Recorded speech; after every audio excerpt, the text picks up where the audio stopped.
So, meine Damen und Herren, sehr guten Tag. Wir sind hier bei Pennsylvania State University, bei der Pegula Ice Arena.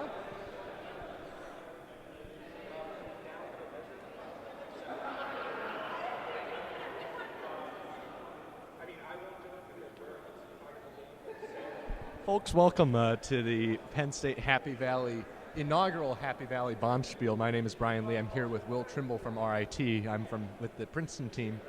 We have a great set of games lined up for you here, and they'll be beginning in just a moment. The teams are currently doing their coin flips and making the acquaintances of each other.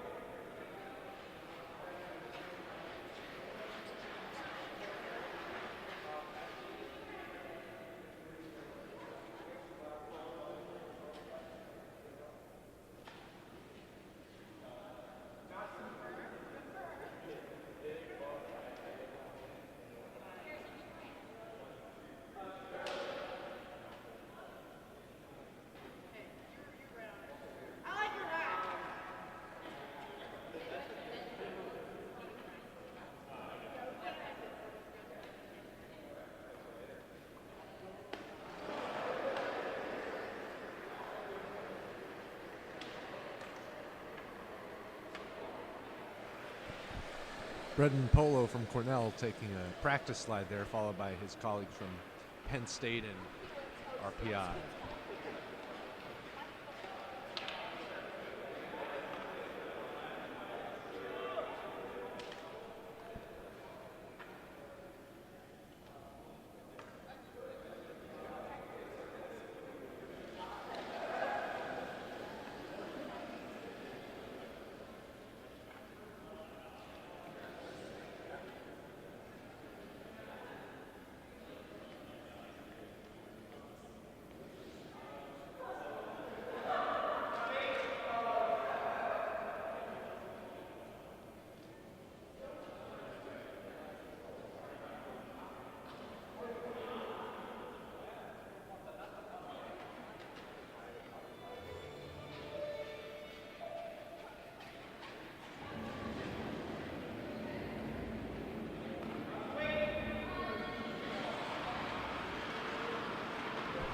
And they're off.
with that, we are underway. In sheet 1, we have Toledo with the blue handles and a combination UPenn Villanova team with the yellow handles.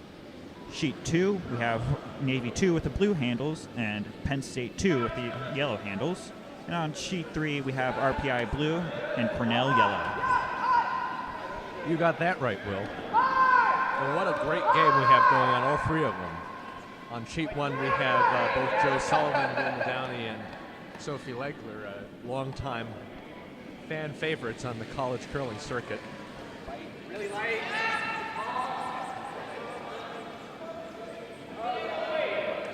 And on sheet 3, a showdown between the two finest of the New York teams, Cornell and RPI.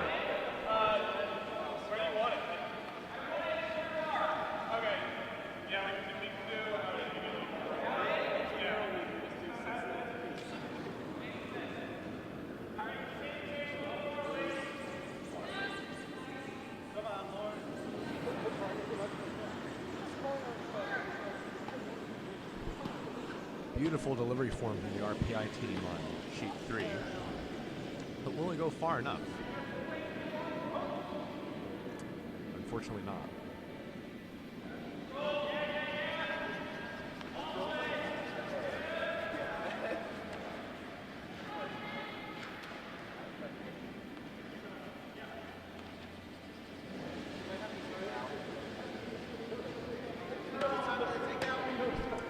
Beautiful draw to the top 8. Toledo 1.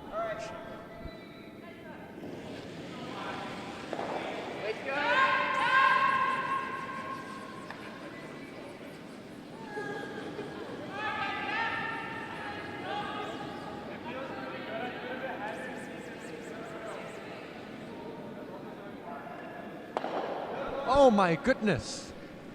And Penn Nova have taken out that stone with their yellow one. Doing that fine job by Toledo 1. What will happen next?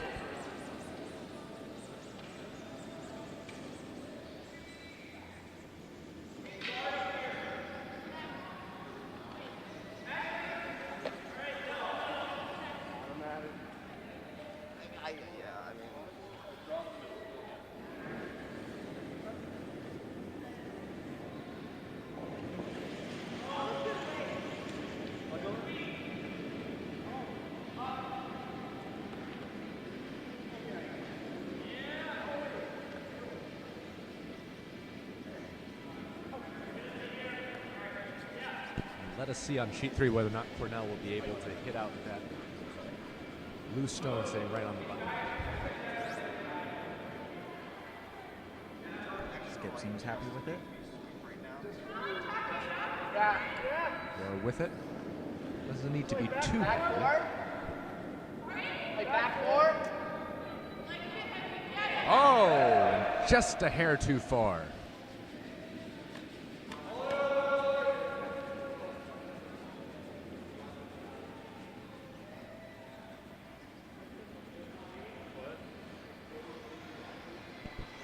Got a wonderful attempt at button draw. Navy 2, sheet 2. Will Downey coming down the ice on sheet 1 with his tuck slide. Sophie Legler is egging the sweepers on.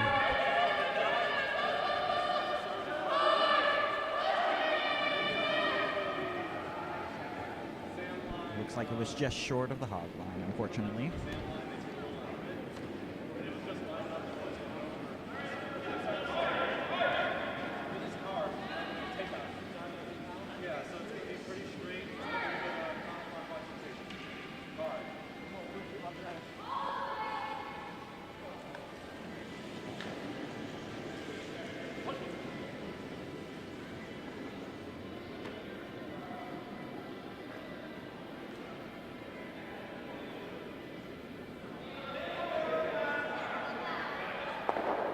Ooh, and just a raise too far from blue handles on sheet 1.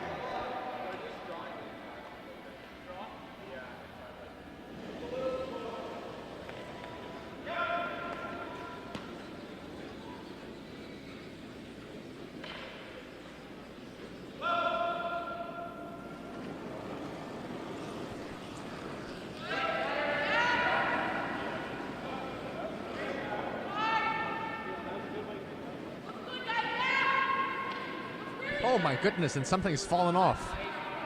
Looks like the end cap of a broom handle. Nothing that can't be repaired.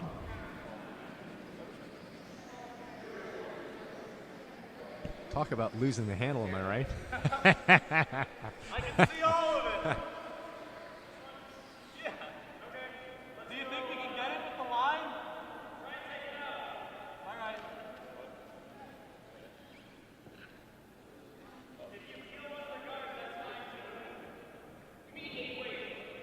Eight-way? Oh, Harrison said eight.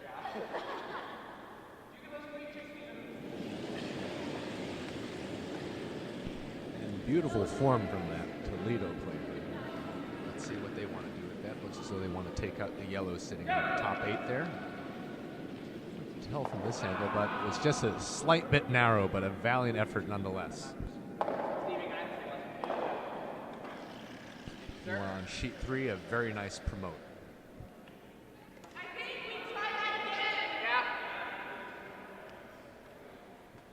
What do you want? Back work, okay. I don't care.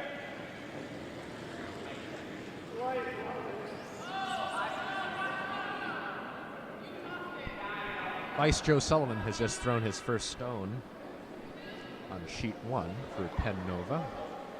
It looks to be a hair light and a hair wide. Sorry.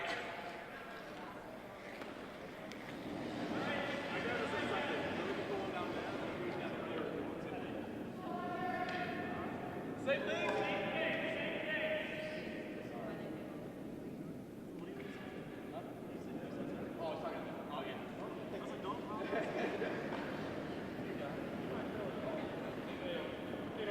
Brendan Polo shooting out of sheet 3 with a yellow rock here. His first of 2 is Skip. And they are on that blue one. Oh, no, they're not. Just a hair wide. Just a hair on the outside.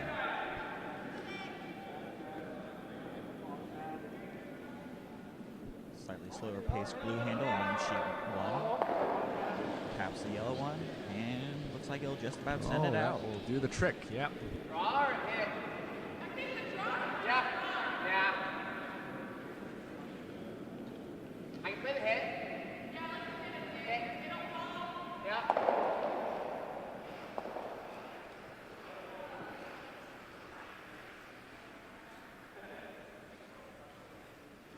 Oh wait, other turn. Sorry.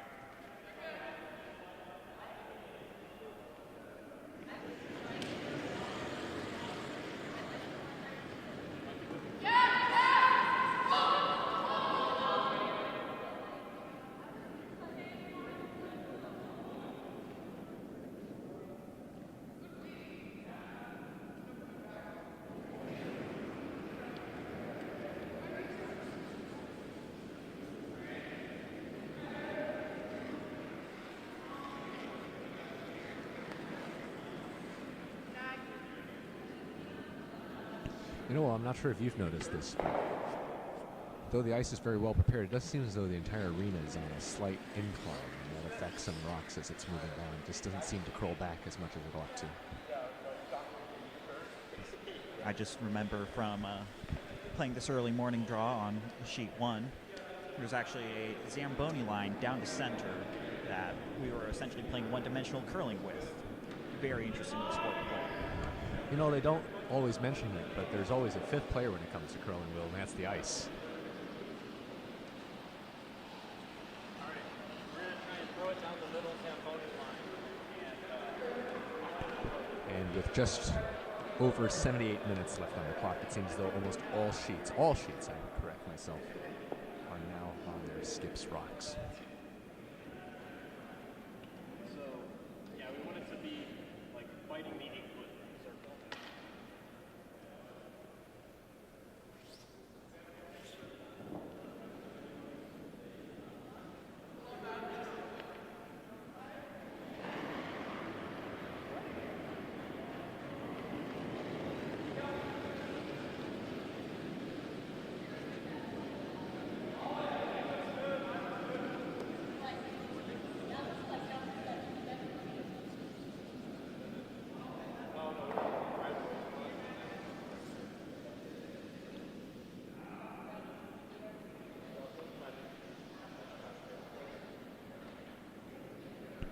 just rolled out there on sheet 1. Not sure if they wanted to do a raise on their own blue rock or a tick on the outside yellow.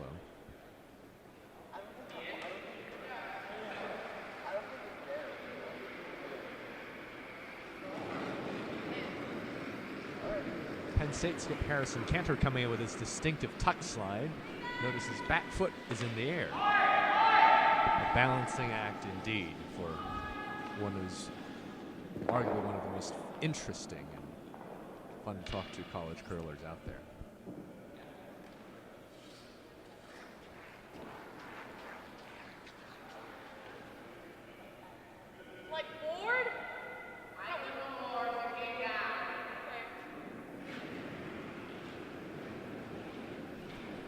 Hammerstone going down the ice on sheet 3. Let's see where it winds up.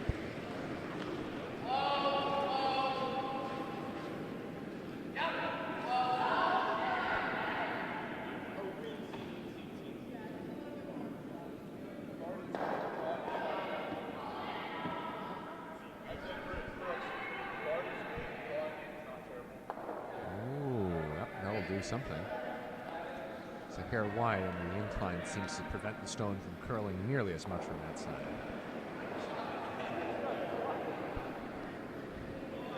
Sheet 2 Hammerstone from Navy coming in down.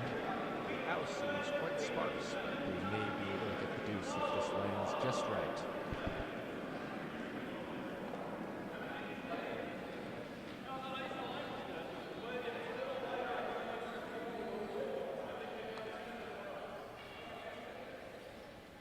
That will do it.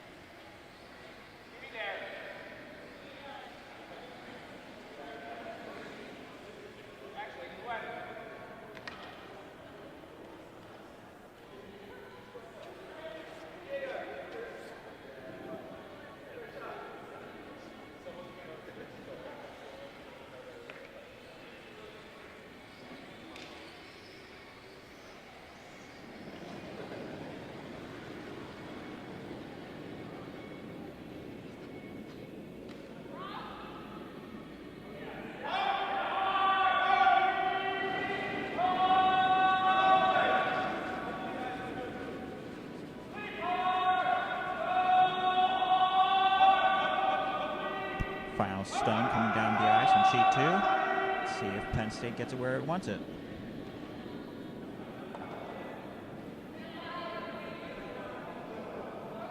It's hard to tell from this angle, Will, but it looks as though it's almost a tie between yellow and blue.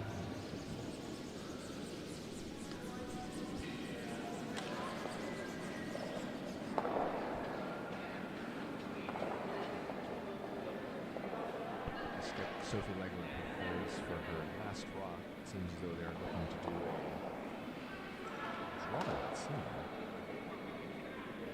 Although they might actually be going for a interesting. That would make for a very interesting out-turn takeout on the blue. So they're top 8.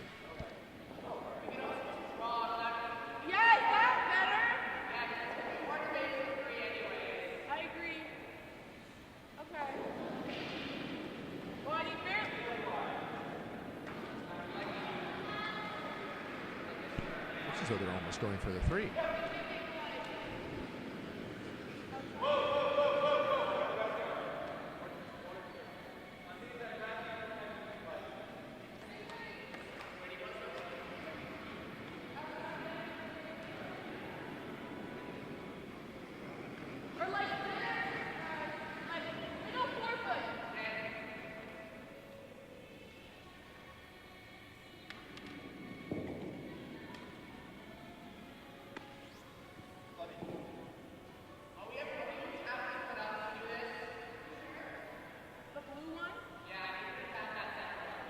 I will say, Will, I seldom see blue curling rocks.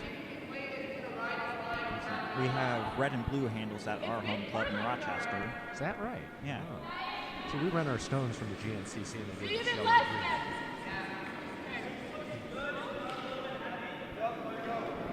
There's also a superstition among the numerous math majors we have at Rochester that you should always go with the red handles, often picking that instead of hammer when they have the option. You know, that's, I will say, it doesn't make any sense, but it's certainly something I like to think is true, that I personally much prefer the red rocks to the yellow rocks. I myself can't really tell the yellow. It's too far apart on the ice. They blend in with the white ice usually. So I think that puts us at having seen yellow, red, green, and blue. I wonder if there's curly rocks of other colors, and there certainly are. I would be very keen for folks to let us know.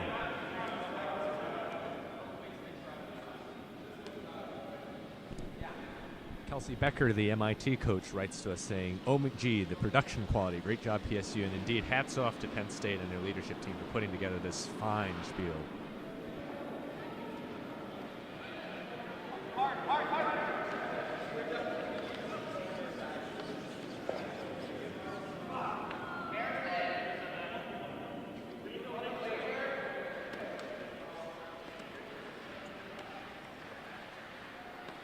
Harrison Cantor approaches the commentator's booth to take a laser measure. There appears to be a tie. I wonder what will happen next.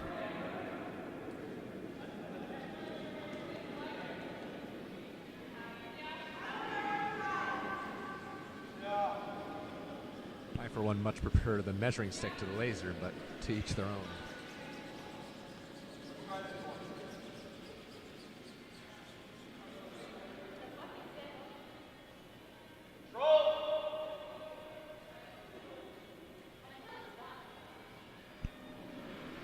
Over on sheet 3, looks like RPI is building something up for themselves. 3 stones in the house.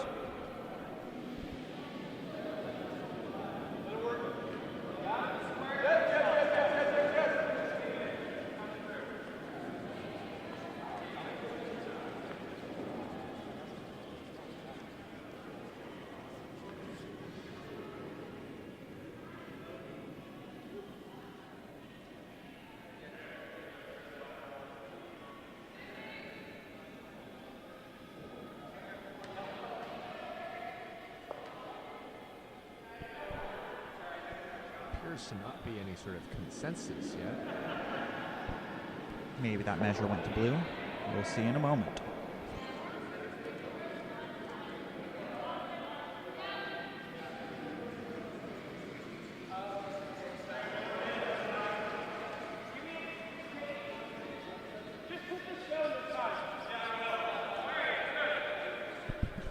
Scores are currently being updated. We will provide you an update in just a second here.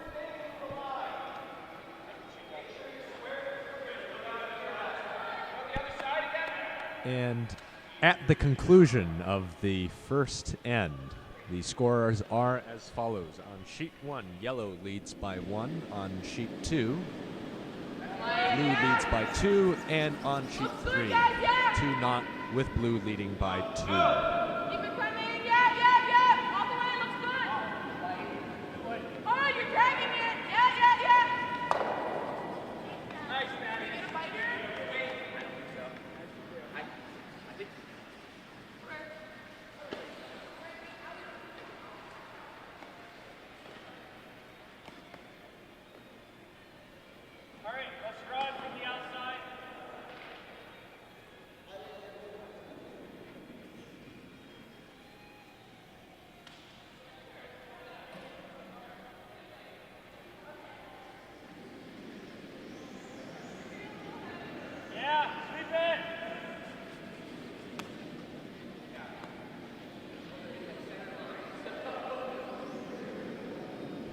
Laura Katz, the Princeton skip, notices that we can't be heard because we're not commentating loud enough. How's this for you, Laura?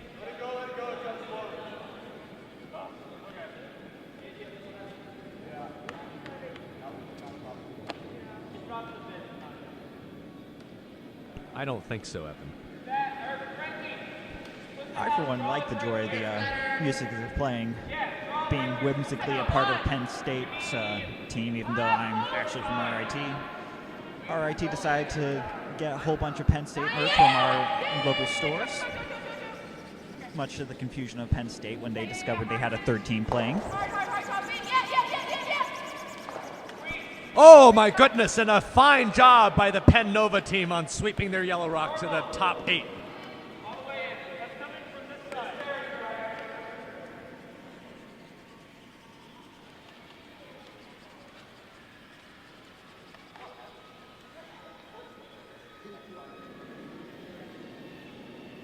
Makes it a little better. Yeah.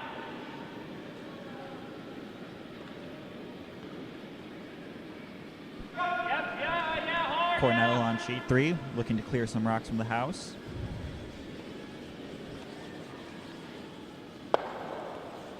And an accidental raise on sheet 1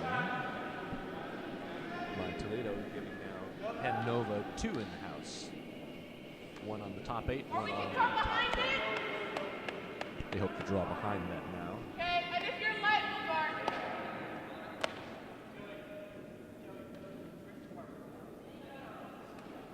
It's in my wallet.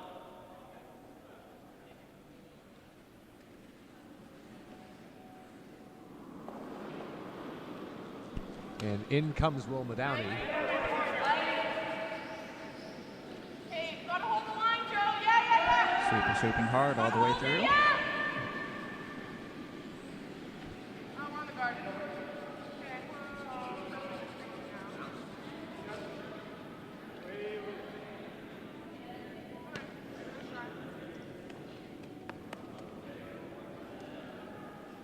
All right, let's try and hit these ones. Not exactly what the skip wanted, but that will make for an excellent guard.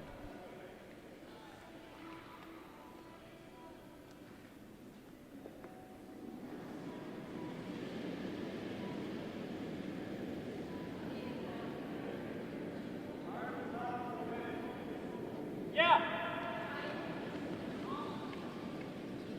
Yep.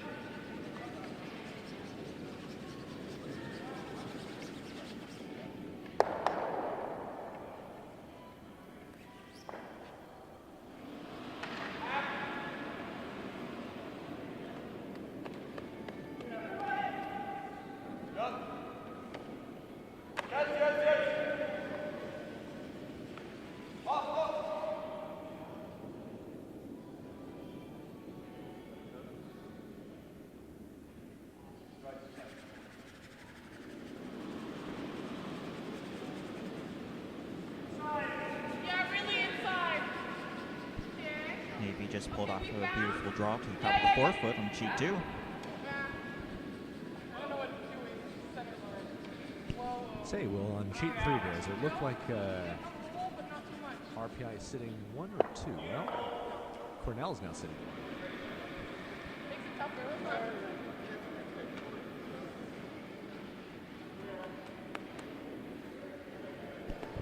Folks, if you're just joining us here, we are currently at the inaugural Happy Valley Bonspiel hosted at Penn State University here at the Pagula Ice Arena in State College, Pennsylvania. My name is Brian Lee from Princeton University. Joining me here in the commentator's box is Will Trimble of RIT. On sheet 1, we have blue, Toledo 1, and yellow, Penn University, Pennsylvania, Villanova combined. On sheet 2, blue, Navy 2, and yellow, Penn State 2. And on sheet 3, we have Rensselaer Polytechnic, RPI, and yellow is Cornell University. The scores currently as they stand: on sheet 1, yellow is 1-0. On sheet 2, 2-0 blue, and on sheet 3, 2-0 blue as well. And with over 63 minutes left on the clock, it still could be anybody's game.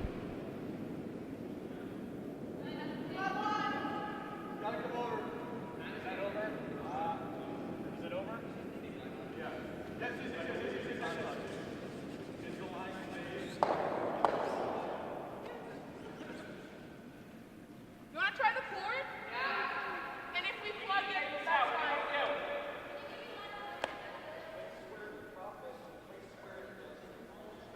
Here? You want an arrow?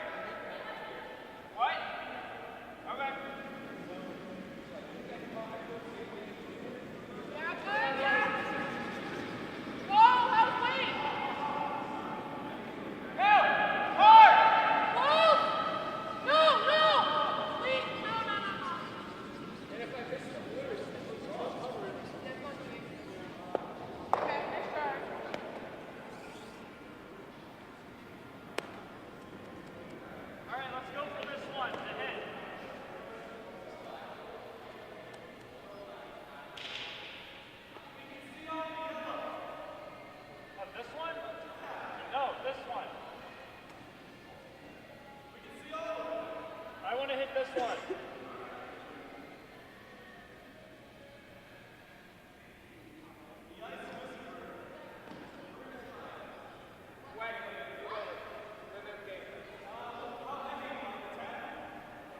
Yeah.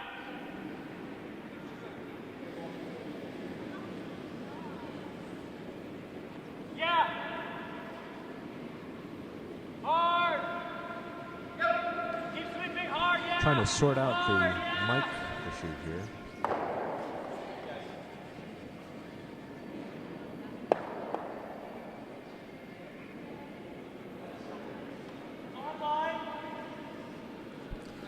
Navy's sending their stones down. I don't see anything else. And if we Okay, try something else. And we see where that Navy stone comes to rest. Taps the yellow stone behind it.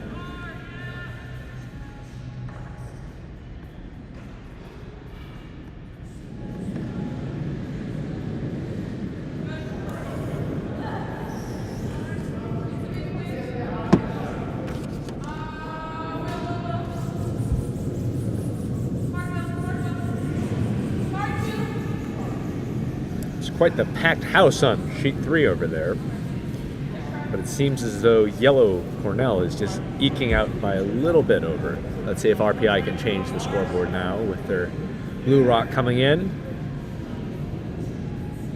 And indeed it does, right on the button there.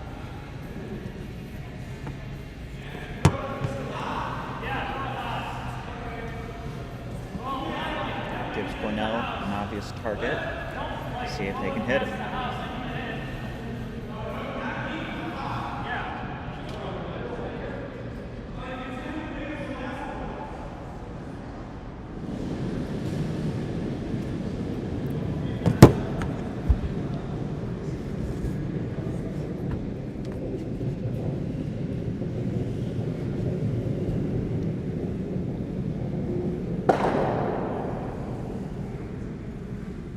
Well, Toledo did not manage to promote one of their stones in the house, but it does clear out 2 of the guards, and indeed it offers them an opportunity to raise it in a few moments when their next turn is up.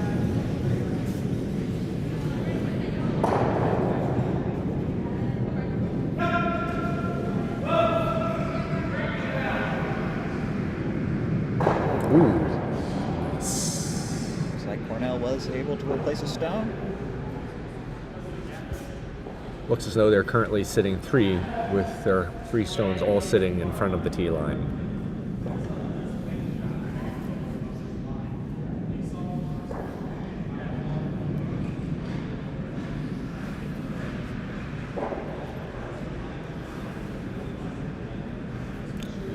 This would conclude the second end on sheet 3. It would appear as though Cornell will be overtaking RPI. The score is now 3-2 in favor of Cornell. RPI enters the third end with hammer.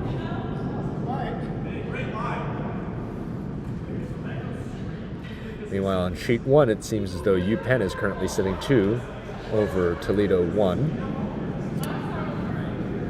But there remain stones, so it still is anybody's end.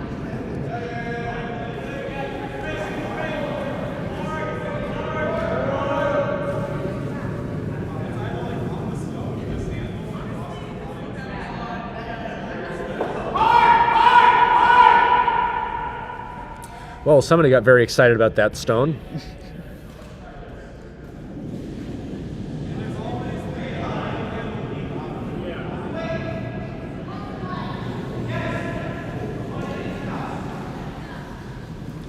Well, Laura, I guess you're just going to have to keep the volume all the way up if you're going to want to hear this commentary.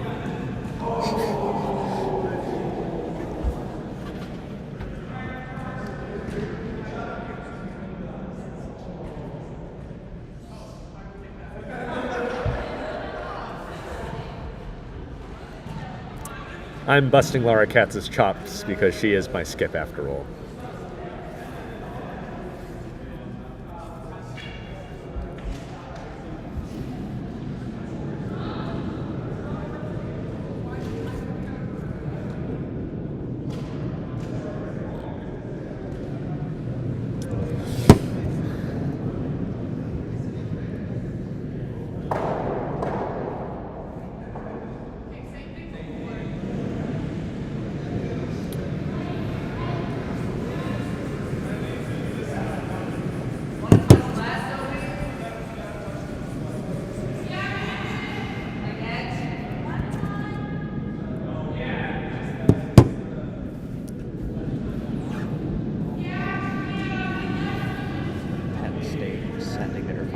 down the ice.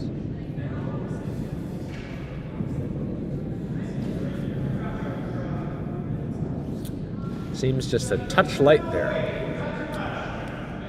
Guards, unfortunately, will not be very useful at this juncture in end. Sophie Legler, Penn Skip, is coming down the ice with her rock.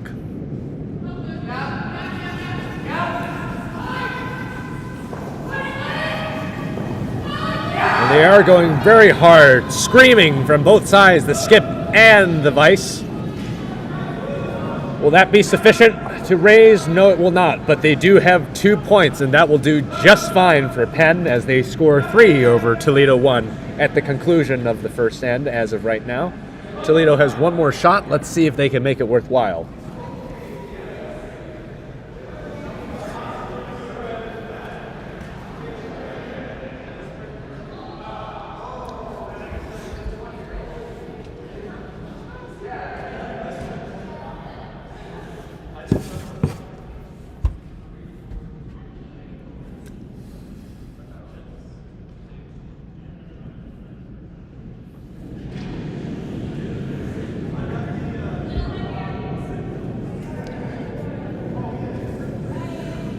Folks at home can't see this, but I am wearing a comically large curling rock hat.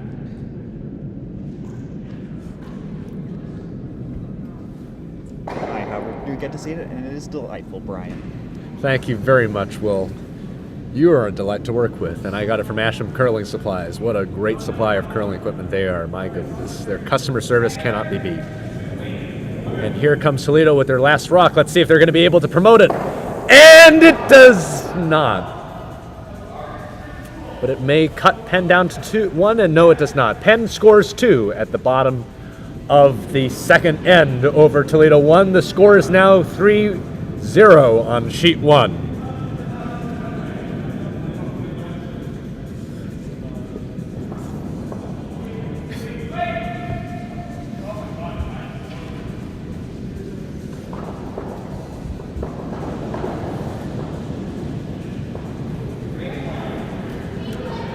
Appear as though our hosts are currently playing Darude by Sandstorm over the PA.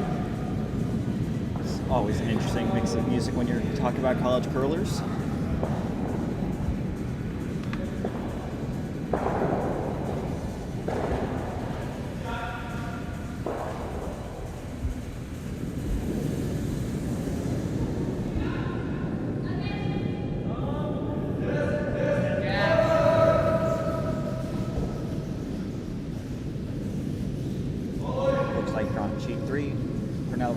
To RPI, starting with a big house. Might get your own during the house to start the end. See how their end plays out.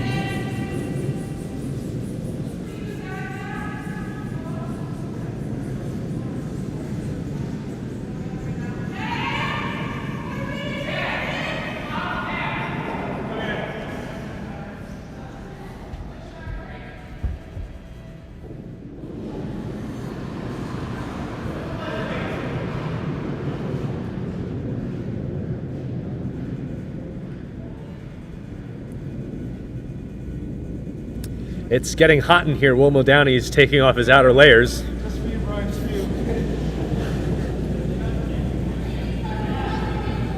Hot because of the athletic activity, but warm in our hearts because of the spirit of curling.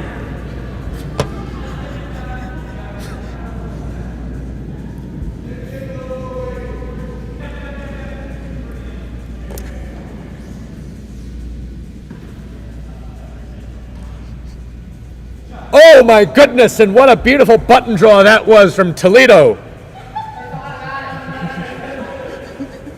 To quote Thomas Pynchon's seminal novel, Gravity's Rainbow, a screaming comes across the sky. What a great shot that was.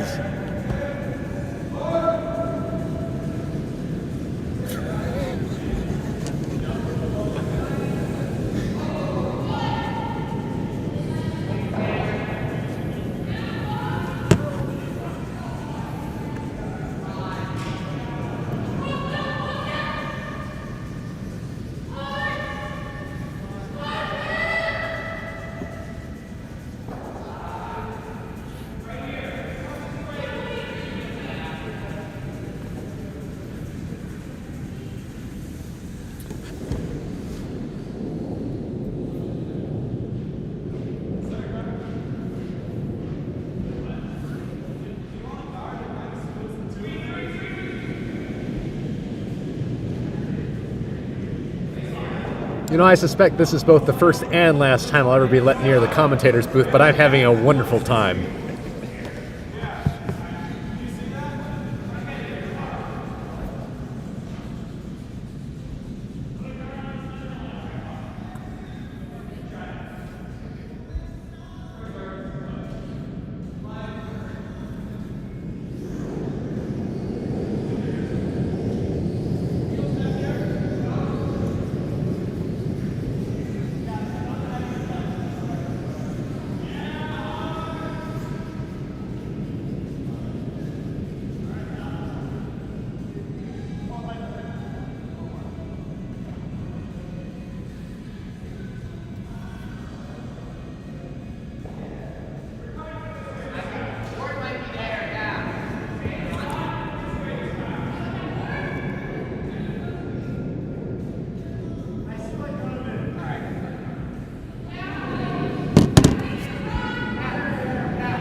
Like Will said, sheet 1 is affected by a Zamboni line running down what appears to be the center line of the sheet. That's been causing a headache for teams on sheet 1 all morning. Indeed, it certainly was for us last night as well.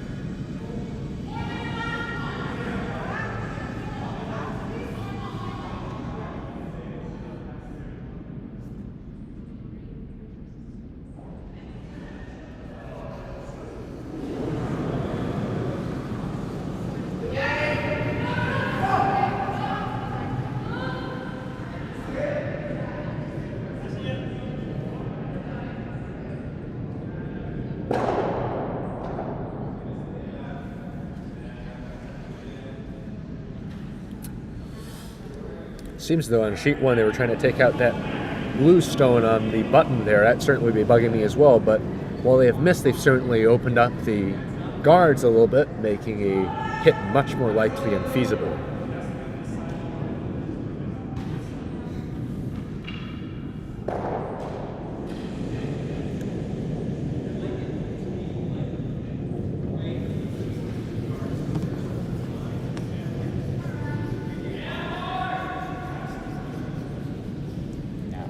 Looking to follow up on the U-Penn Nova shot, riding that Zamboni line. Looks like they got just across the hog line to get that perfect guard.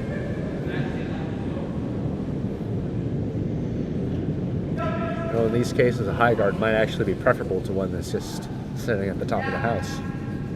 It's going to make their lives a lot more difficult, this next shot, but let's see what Joe Sullivan has in store for us.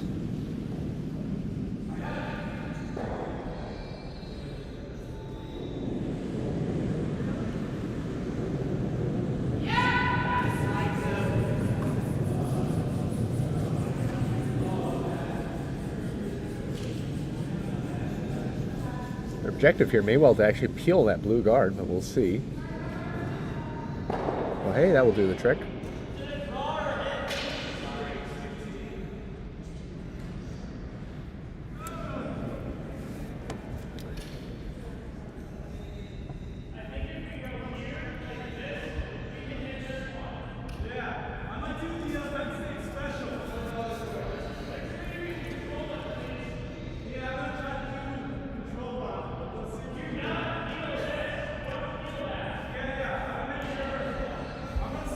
Penn State special, huh?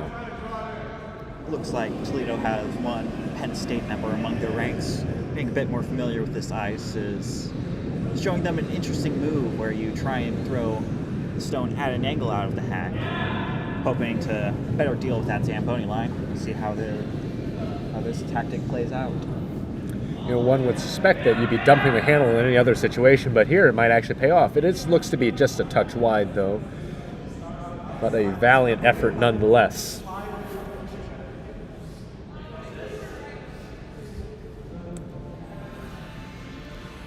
Folks, if you're just joining us here, we're at the inaugural Happy Valley Bonspiel hosted by Penn State University and State College, Pennsylvania. In the commentator's box, my name is Brian Lee from Princeton University. Joining me is Will Trimble from the Rochester Institute of Technology in New York State. And we have a great three games going on in front of us right now. On sheet 1, we currently have Blue Stones, Toledo 1, Yellow Stones, Penn Nova combined. And on sheet 2, Blue Navy 2, Yellow Penn State 2. And on sheet number 3, Blue is RPI and Yellow is Cornell for a match between two of the finest teams from New York State. Excluding RIT, of course. You can follow curling at Penn State at curlingpsu on Instagram. This event is funded by the student initiated fee. We're currently watching the 1 p.m. draw.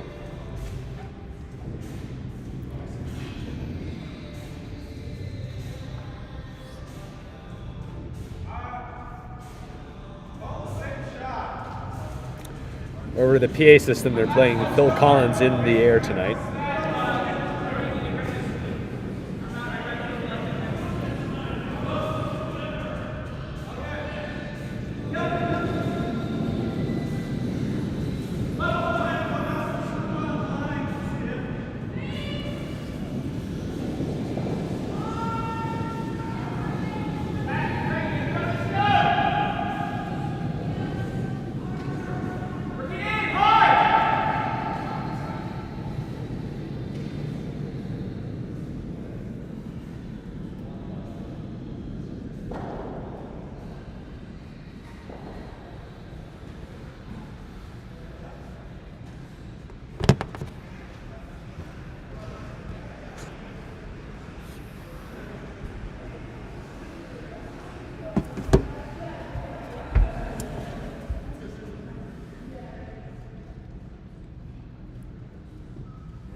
You want a shout out?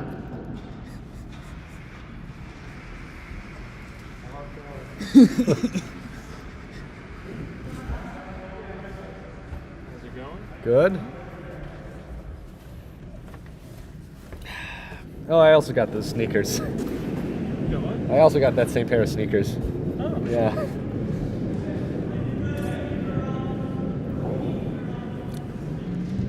Final stone at the end, coming down on sheet 3. See where it winds up.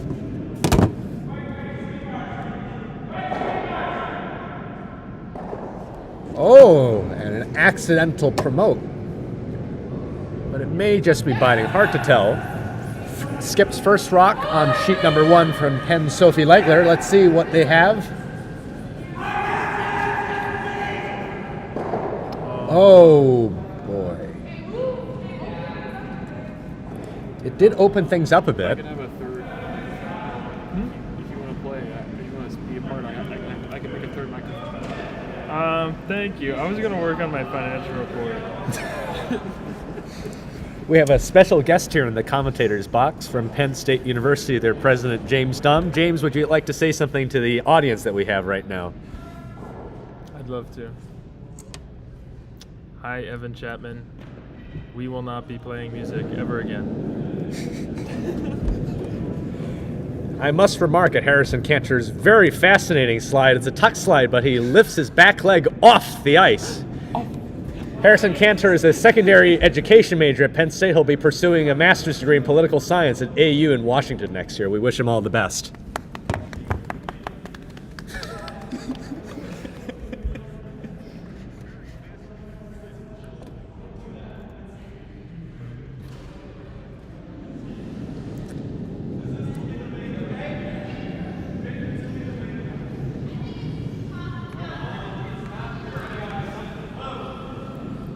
They said they can't hear the commentators. I know you have to have the mic like an inch from your mouth. Not, you don't have to like kiss it, but you know. Swallow it. Is it? Oh, there we go. Do you ever use R? Yeah, I have a class. Oh, I love R. R is okay. wonderful. It I makes hate pretty statistics. graphs. That's my bigger problem. I just don't like statistics. Cringe. So used to use it in the van when we left. Yeah. Cornell skip Brendan Polo appears to be approaching the commentator's box. Request spot is? Yeah. Actually, Harrison's the song request spot. But what do you want? I can text him. Oh, I can just talk to Harrison. It's like a sheet right next to us. Final stone down the ice for Navy on sheet 2. Harrison, I got a song request. He knows my passcode. You told me to text you. I'm currently. Okay, all right, well, it's coded by Spirit Box. Okay, it's a good card. We would listen to Spirit Box. That's a good band. That's a fine group. Well, Wait, let me jump on it. Spirit Box is a request from Cornell skip Brendan Polo. It's an excellent group. I'm quite fond as well. He has good taste, and I know it.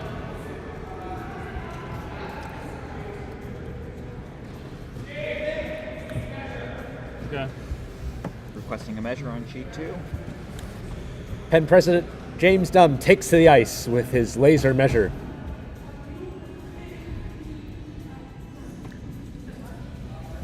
You know, Will, this reminds me of a funny story from when I was a kid. I didn't have no friends in elementary school, and so during lunchtime, nobody would sit with me.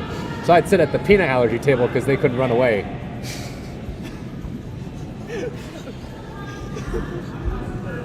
Interesting way to make friends, but I guess whatever works for you works. The point being that the spirit of curling makes it such that I no longer have to sit at the peanut allergy table. Now I got friends from all around. And it's great to see so many seniors take a final bow at this spiel.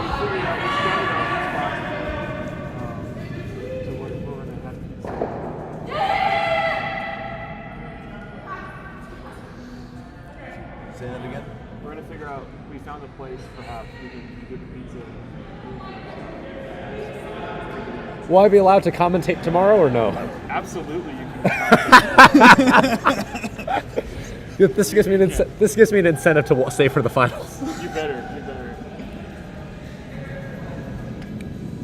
We were listening. We were going over to the hub to get checks, and we had you on my car, and it sounded great. It was like ESPN radio. Great. Wait, is this going on the radio? No. Okay, No, good. I had YouTube on my phone. Okay, good. I've been just reassured by the Penn State President Emeritus that this is not, in fact, on radio, but rather on YouTube live stream. It's a good thing they can't see my face. My mother always said that I had a face made for radio, though.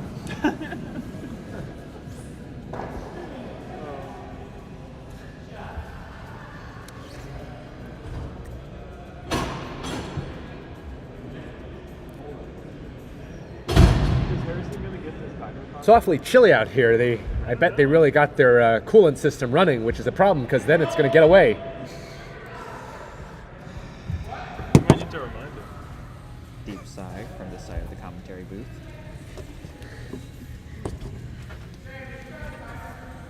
Yeah. Give him like 50 instruments. We have time. We accidentally allotted an extra hour. for this Toledo round, 1 so- appears to be in conference regarding their last rock. The situation for them currently seems as though they are sitting 1 right on the button. That one has been touched all end. But perhaps if they're lucky, will be managed to force a raise and get 2. Penn State, UPenn and Nova, of course, would not like that, but we'll see how far this gets them. Indeed, it's hard to argue with that stone sitting right on the button there. Am I right, Will? Yeah, it's a pretty good stone if you can keep it there, but I'm reading the ice right, looks like there are 2 Yellowstones lined up on that center channel. See if Toledo can ride the lightning to see if they can get their stones on the button. You betcha.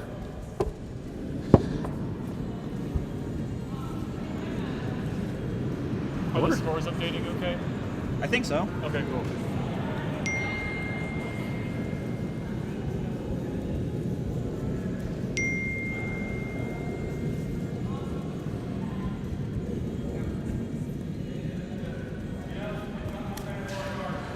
Toledo's Skip lining up in the hack for his last rock. Let's see what they'll do.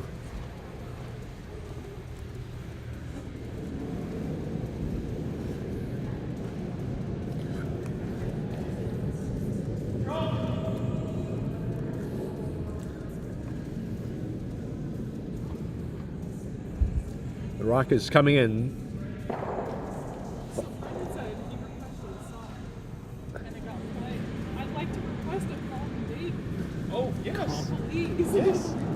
Is your name Claire? Yes. Claire from RPI Curling has filed a song request, Call Me Maybe. I'll be coming on the PA shortly. Ross Lancaster from RPI says that he sends all his knee energy to his colleagues on the ice.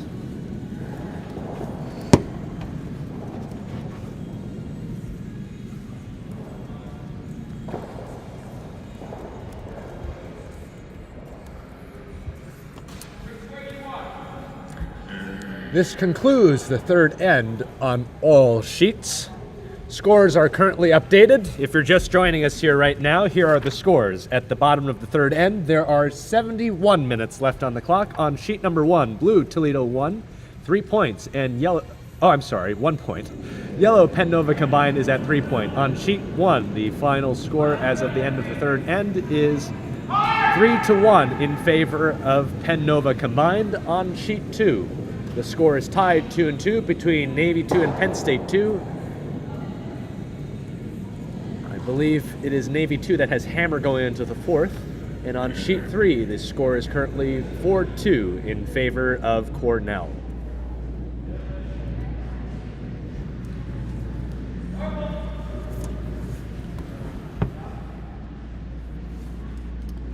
Gwen from Penn State sends her greetings to her colleagues in the commentators box.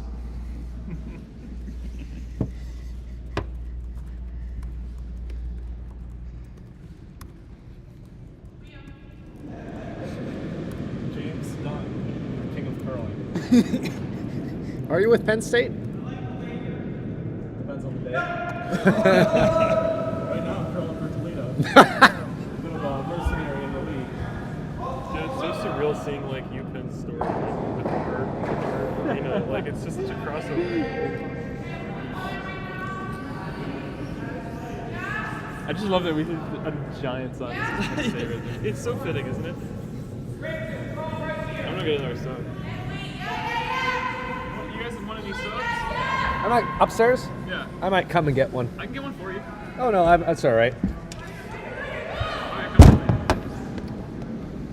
You guys want subs? I'm good, thank you. If you're gonna pay, I'm good, thank you. I'm not gonna pay, but you prevented me. I was trying to bring it down for you.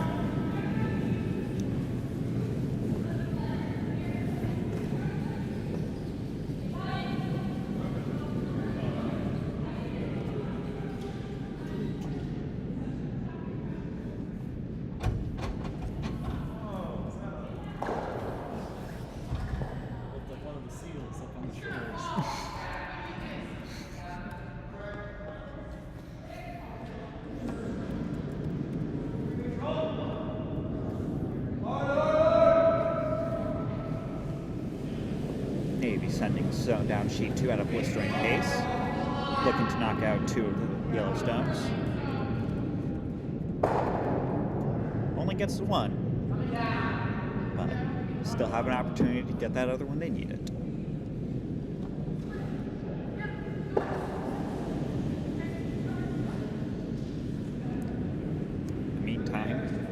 Nova are splitting their yellow stones on sheet 1.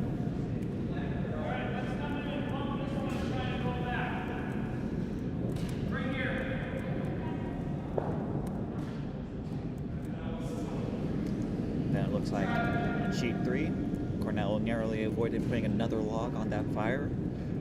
Have many stones in the house as they are coming to the close of their end soon. Just have RPI's Vice's last stone.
Navy was able to replace both Penn State stones on the right side of the house on sheet 2. Penn State sent their own stone in response, but a bit lackluster. But line those 2 stones up to take them both out on the next stone if they wish.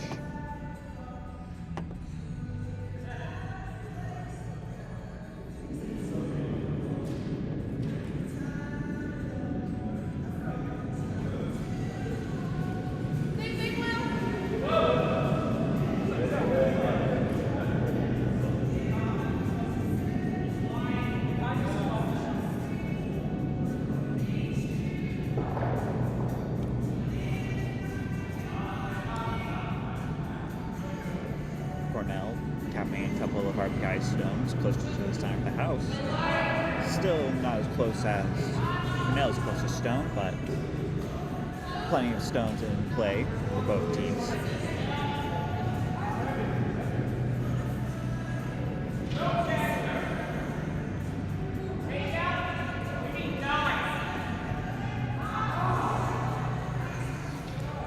Penn Nova unfortunately cannot get the stone over the Zambone line in the center.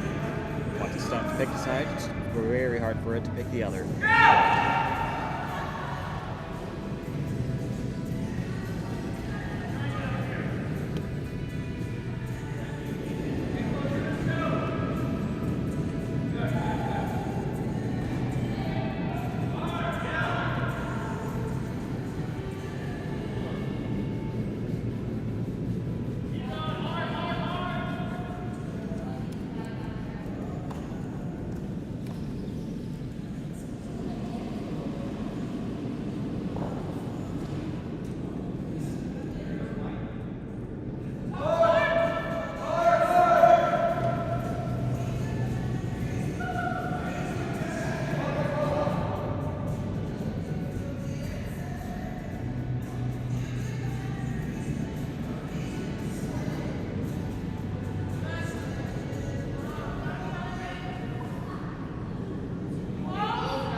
Penn Nova able to get a stone just in front of the button.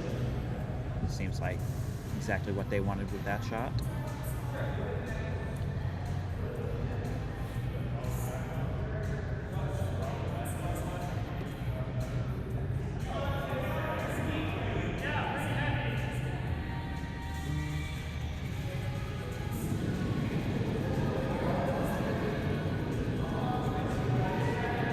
Toledo decides to fire a rocket down to respond.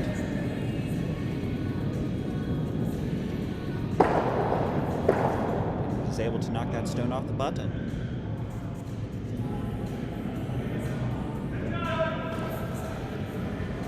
In the meantime, Cornell is sent a slow one down the ice.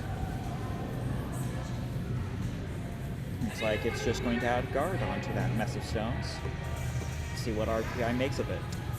As their last stone at the end is getting prepared to be delivered.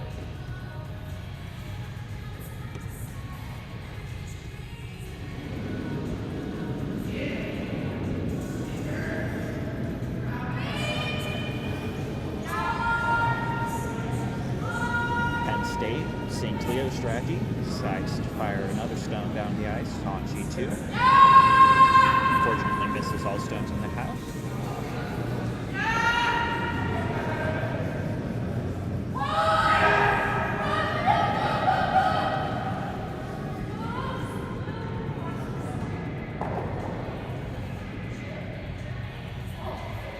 That pen, in response to being knocked off the button, hits that stone away. Lands it nicely against the other blue stone in the house.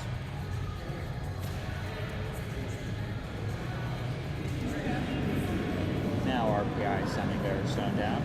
Seems to have enough weight on it.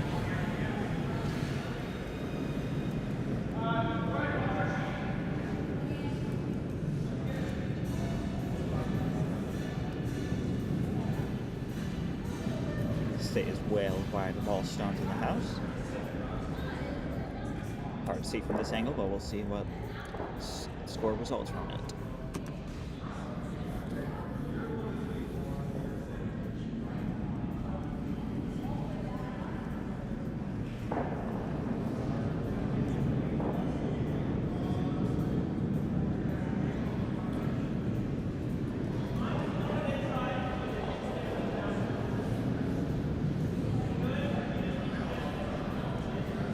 Like RPI will score 2 to tie it up heading into the 5th end.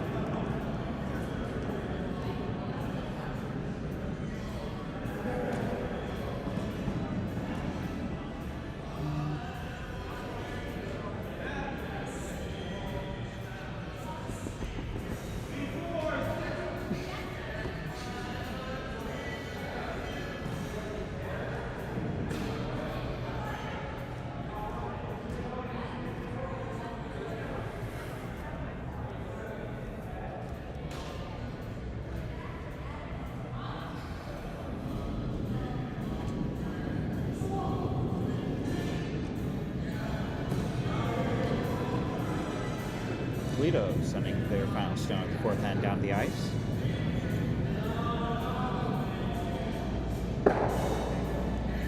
Looks like it was just a touch wide of where they wanted it.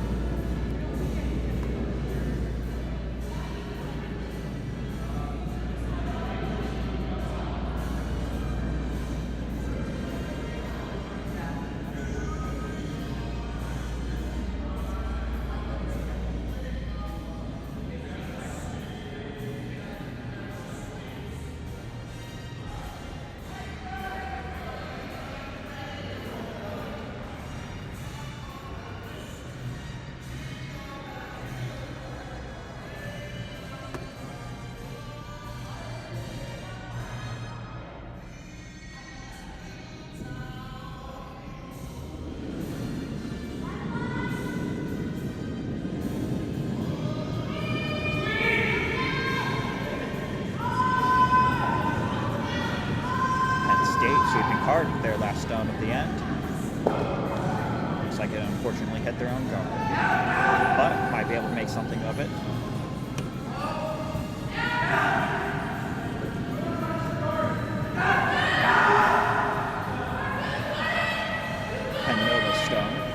does not seem to have quite as much force on it.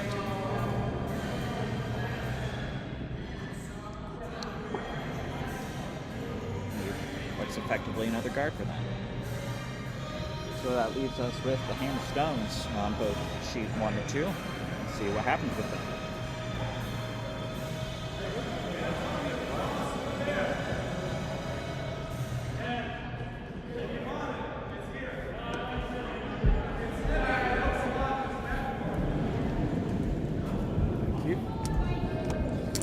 All right. Oh, I'm sorry. No, you're good. Step on you there.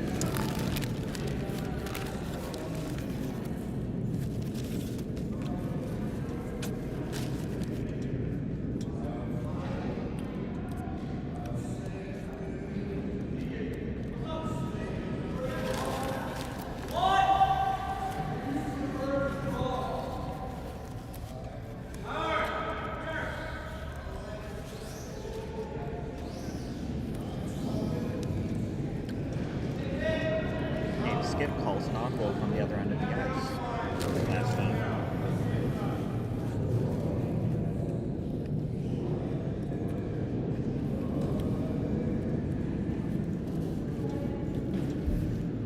Get those kite shirts for you doing.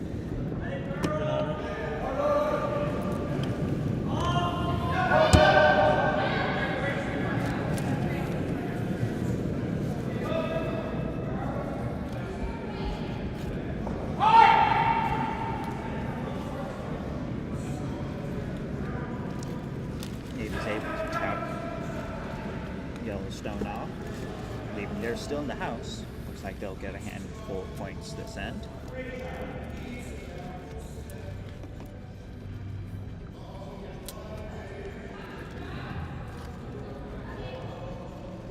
Look at the Sinatra going. Oh, nice.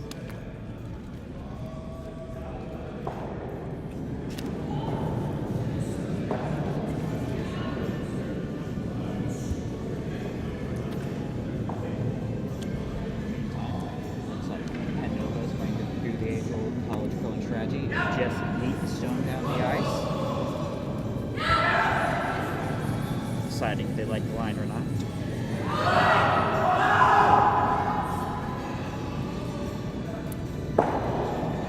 Not quite where they wanted it. Still looks like a good result for them.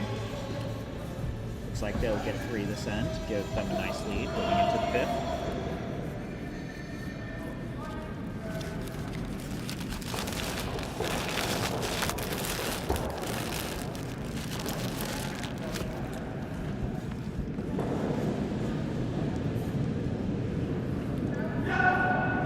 That fella's curling in shorts.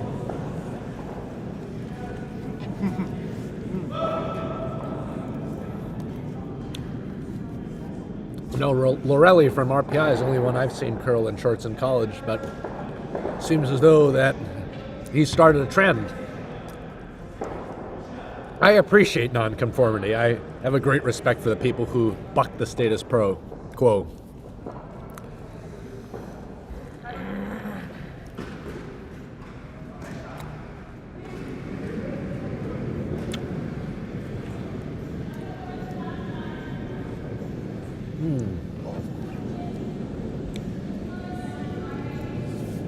The 4th end is concluded on all sheets. We score as follows. On sheet 1, Penn Nova leads Toledo 1, 6-1. On sheet 2, Navy 2 leads Penn State 2, 5-2. And on sheet 3, we have a tie between RPI and Cornell. The score is 4-4, with Cornell keeping hammer going into the 5th end.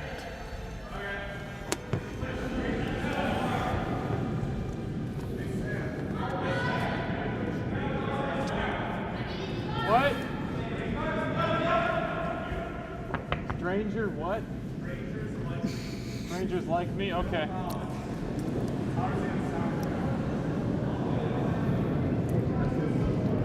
We'll do it. Just under 54 minutes left on the clock. If you're just joining us here, we are watching the inaugural Happy Valley Bonspiel hosted by Pennsylvania State University here in State College. You can follow the Penn State curling team at CurlingPSU on Instagram. This event is funded by the student initiated fee. Our gratitude goes towards our colleagues at Penn State. All 50,000 of them. Depending on 100,000 of them. depending on if you count. Doubling every minute.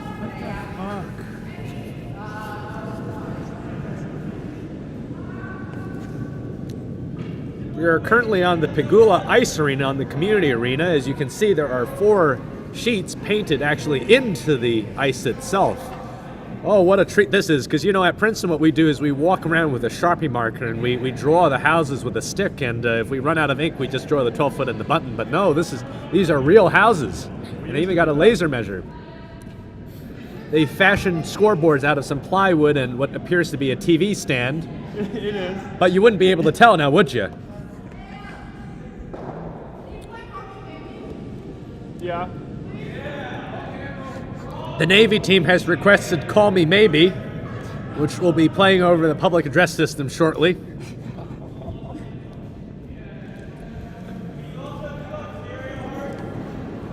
Also Stereo Heart.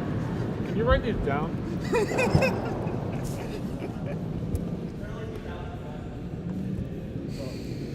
What's up? My name is Brian Lee from Princeton University. Joining me here in the commentators box is, Will Trimble from RIT. along with several of his colleagues. You know, I just finished a wonderful sandwich from Subway upstairs. What a great deal they offer. It's a shame they don't got their $5 footlongs no more.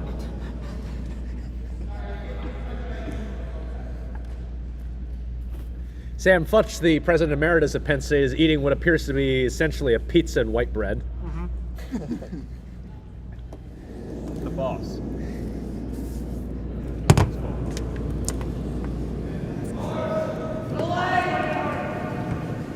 want to do that. I like the lean over. Really neat.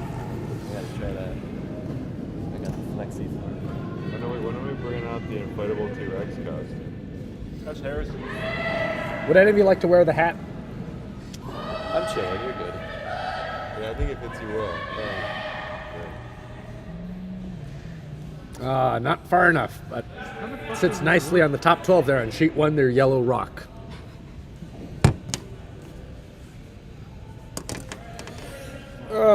Let's see how my client did. Oh. Are you just going with it? Huh? Oh, okay. No. I don't want to not play right now. I have a switch thing about They don't want to hit a Zam line. You know, this is a very interesting strategy that has emerged over the course of the weekend, where the Zamboni line is actually the team's worst enemy. You don't really think about these things when you're playing on club ice, and indeed has posed a learning curve for some of the teams more accustomed to fine ice. But Princeton is an arena ice team, and we find it just fine. Our performance over the weekend, however, begs to differ. We have gone 0-2.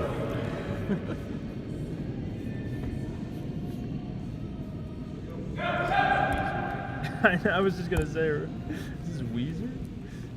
I don't know. Harrison made this playlist. We got a Wheeze head in here. We do have Wheeze heads. Are they playing Weezer? Yes. Yep. Got some Weezer. Turn that trash off. Nobody likes Weezer. I have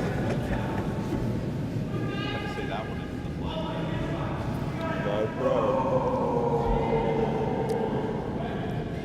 the So, while we're at it, might as well introduce our colleagues from RIT here in the commentators box, starting with. Hi, we have Leo. Marcus. Rice Hazard.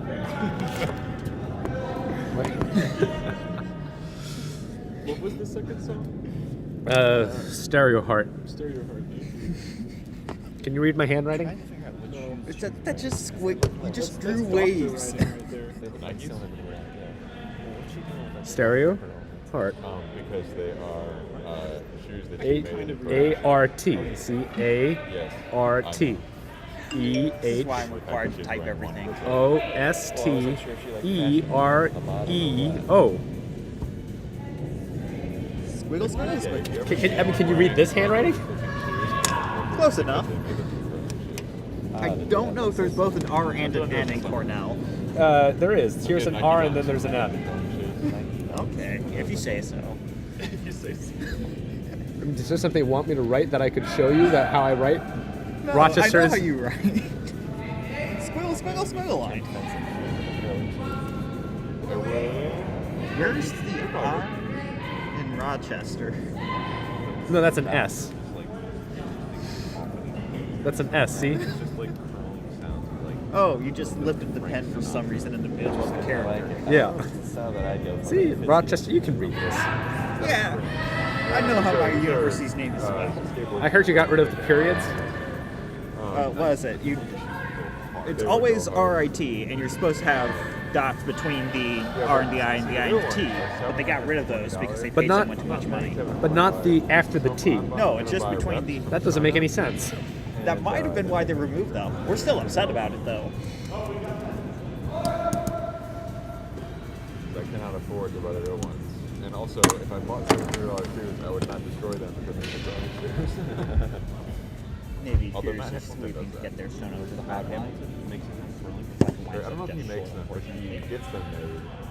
You know, at Nationals, they had this Right now he's fascinating wearing tool. It them. looked like a right angle. They would use that to see whether or not the stone hogged. And it would, if it touched the trailing edge of the stone, it did not. But I didn't do it it. did.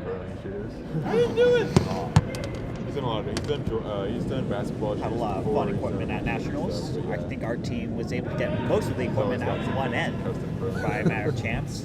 Big fan of the biter bar they pulled out for us. You know, if I'm not mistaken, with the exception of Navy, which is a newer team, all of these teams on the ice today have had a showing at the most recent Nationals held in Bowling Green. That was Toledo's home club. Bowling Green has melted their ice for the season at the Black Swamp Curling Center. It was the first time I was in Ohio, and I was pleasantly surprised, but I'm from New Jersey, so I'm not one to critique. I'm from Ohio's neighbor of Indiana. Vastly prefer neighbor to the home state in many senses.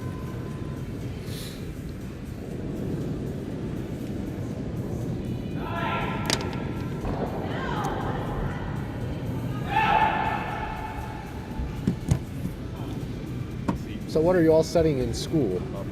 Software engineering myself. Cybersecurity. James, actuarial science.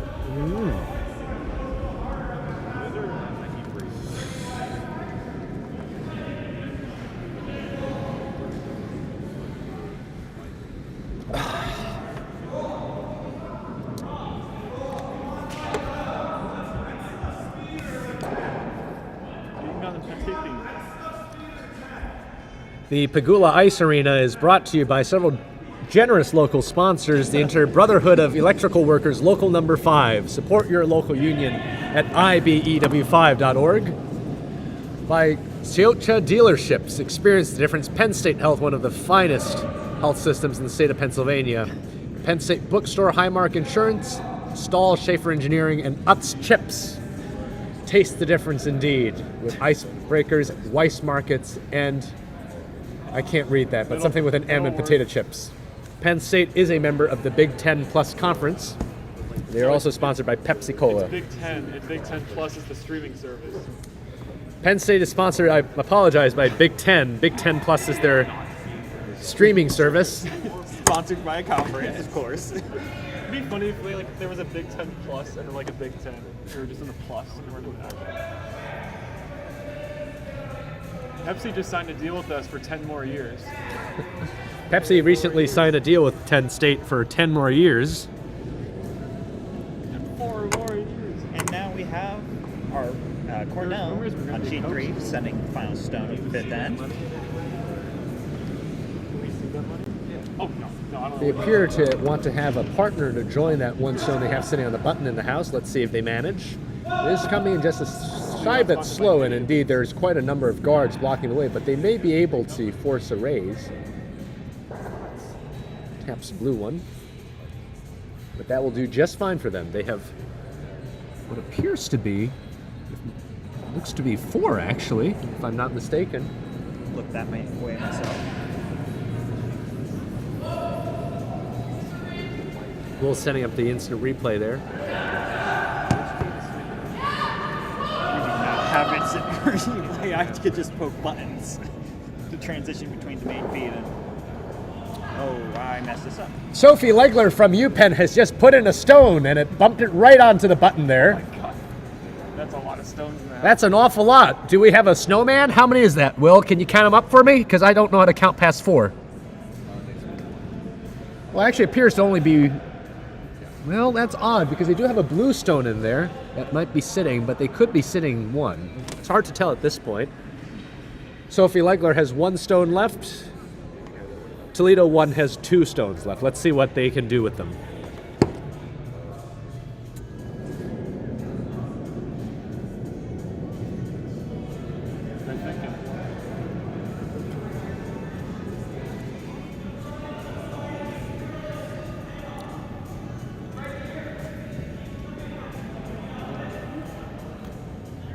Maybe his first skip stone. Looks like he'll be joining the Are those Girl Scout cookies? It does or doesn't? No, the one I was confused with you. Oh no, those are not Girl Scout cookies. Penn State. A lot of people had like teams of 3. So there's lots of like 1 for first place. Yeah, that made sense. We're talking about the UPenn Villanova was over there, and I was confusing you. That doesn't make any sense. No, they make sense now. We almost broke at least one of our players got busy this weekend. Most of them. Now look at that, he's commentating. He did very.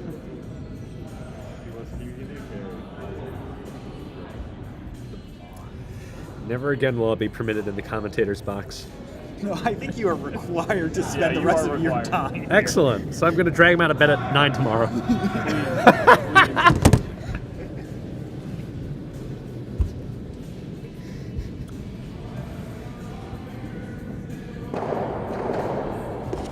Oh, did you see that, Will?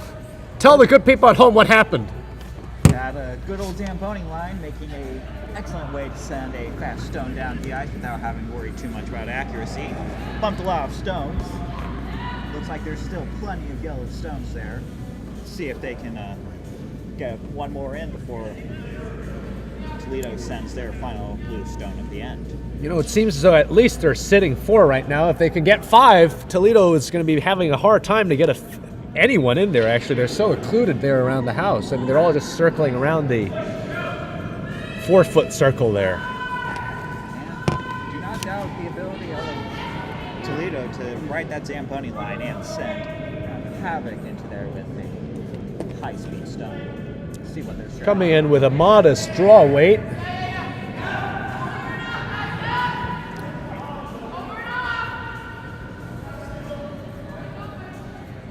It's over. For sure it is. Oh, it's hard on... Hard. Oh, well. Didn't make it across, but that will do just fine. It didn't matter. No, the blue line is the hockey line. But as they say, curling is not a nihilist sport. Every stone must count and be in play in order to have an effective strategy. And indeed, hoping that the opponent misses is not a valid strategy at all. Toledo hoping not to miss with their final stone, see if they can do anything about that big center Penn Nova that's built I up. have no other choice. I can see a world. I can't really see a world where they're able to force 1, but potentially they will be able to cut them down to 3 if they're successful with this takeout. Let's see what they're going to be able to manage. Just under 40 minutes on the clock. We're just over halfway through. We're wrapping up the 5th end on all sheets. Sheet 3 is the faster of the 3. They are currently on N5, coming to the near side of the ice.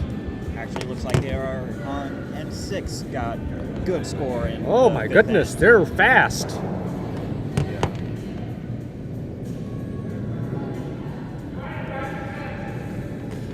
I find at national level events, there's a real learning curve when it comes to the 30-minute thinking time for. And, let's see. Oh, and it goes right through. But let's see how many that nets them. That nets UPenn 4 points, it would seem, bringing the score to 10-1 in favor of Penn Villanova. Last stone from Skip Harrison Cantor on sheet number 2. It didn't hit that one. It would have hit that.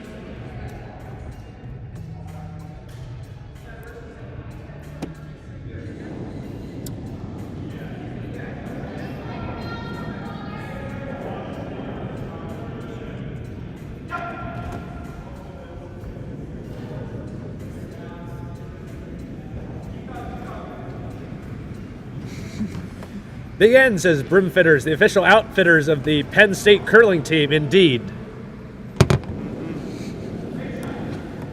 A most profitable end indeed for UPenn.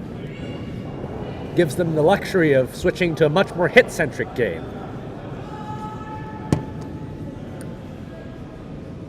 Looks like the same strategy Penn State is employing on sheet 2.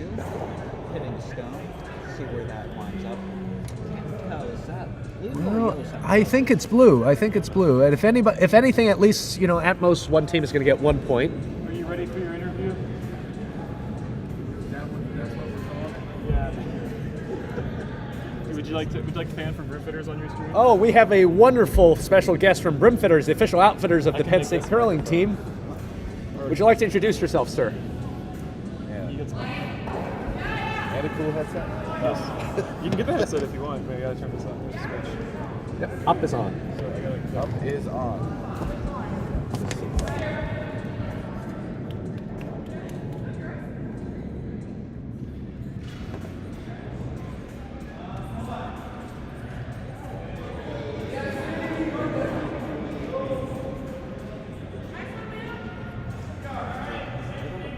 Good to go. Hello, gentlemen.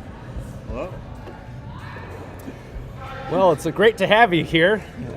Princeton University is not allowed to take sponsorships, but tell us a little bit more about your relationship with Penn State and what it is that you do. Yeah, hi, I'm Than Tibbetts. I'm the proprietor of Broomfitters, good curling gear, as I like to call it. Yeah, we just started working together a little over a year ago. One of their founding presidents kind of reached out to me because we had linked up. I curl out of Brooklyn. He's in Manhattan. Linked up and said, "Hey, we've got a great club here at Penn State. They need some merch." And I said, "I can do merch." And a beautiful partnership was born.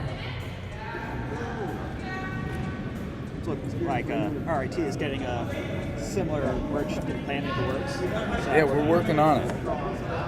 It's an interesting deal working with every different school because they all have different licensing and ideas about what you can and can't do with their name and colors and logos. So it's been a fun learning experience, I think, for both the student athletes and myself as well. Certainly. And so you folks are located in New York City, is that right? That's correct.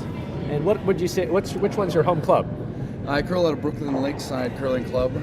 We are an outdoor 5-sheet arena that curls out of Prospect Park in Brooklyn. So we curl on everything from rain, snow, sleet, sunshine, 65 degrees, 10 degrees, you name it, we've curled on it. I started at St. Paul Curling Club.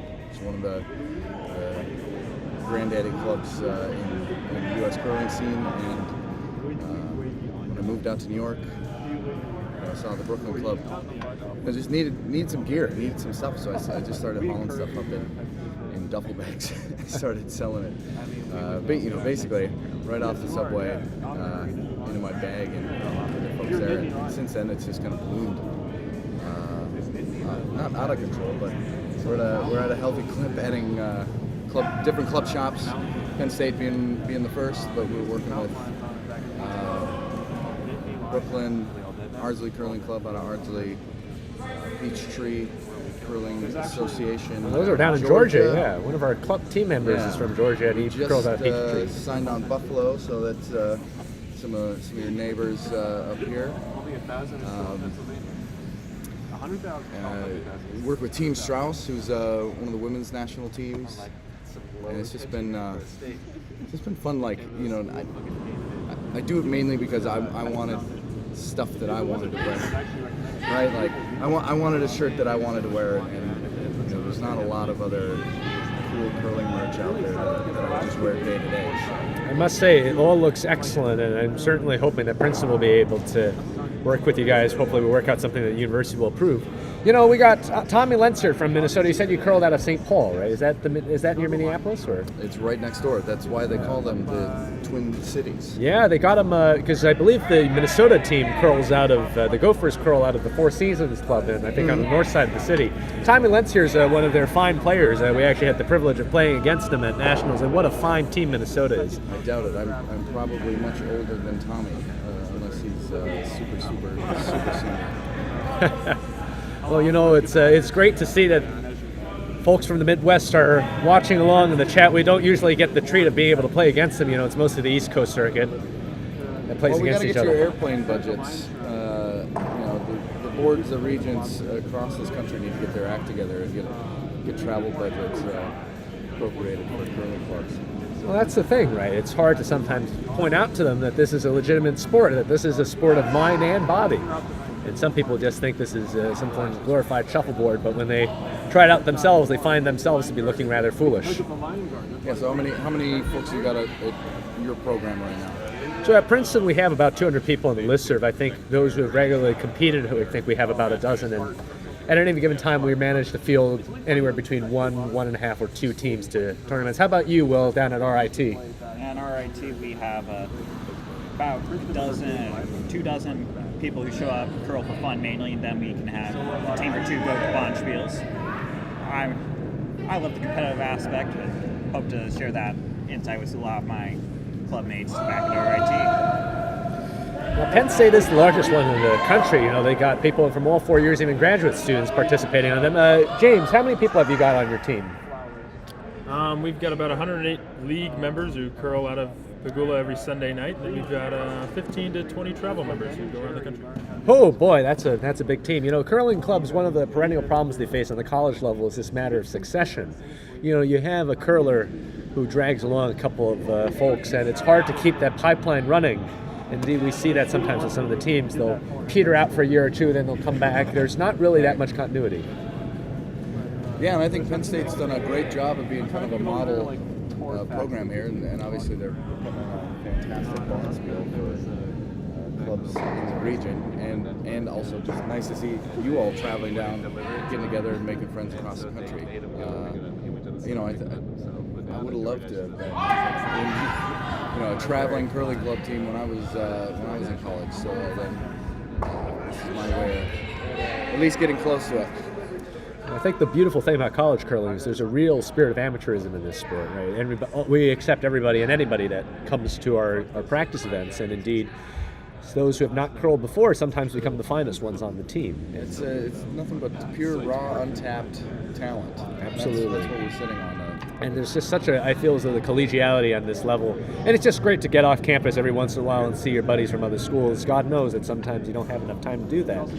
And with this spiel, you know, it's really special to be able to see some of the seniors compete for the last time before we send them off in late May and June to the next chapter of what I'm sure will be some wonderful adventures. Keep the confetti off the ice until after the final round. So. Tommy's shouting out Four Seasons, St. Paul, and Frogtown. 3 fine clubs in the Twin Cities area. I would love to shout out the Big Spiel, which those clubs along with Chaska all throw together. It's an absolutely massive Bonspiel. If you haven't gone there, it's completely. We have some dancing action on sheet 2. I don't know if we need to. Where we got that? Style points. Where is the style? Where are the style points recorded here? I don't see the. I think that was one of the incoming president's mandates, was to properly award style. Well, James Dunn knows his way around doing the curlorama. Yeah, the spin delivery. Oh, okay, well that clears that out. It's peeled a little bit of a guard off to the side there, and certainly opens it up. What are we looking looking at across the sheets here. Sheet 1, runaway game. Sheet 2, still within reach, 6-2. Sheet 3 was a tight one, and They had a big end. They had a profitable 4-ender. broke it open. Yep. 4 in the 5th. Miley Cyrus appears to be a big hit here out of Penn State as well.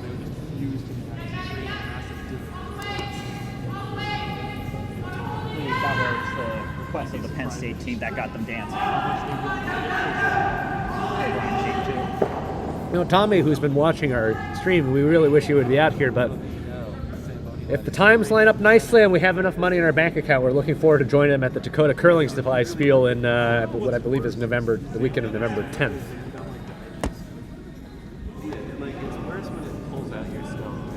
You have to have a very narrow shot, also gets multiple sides. So I'm going down the center.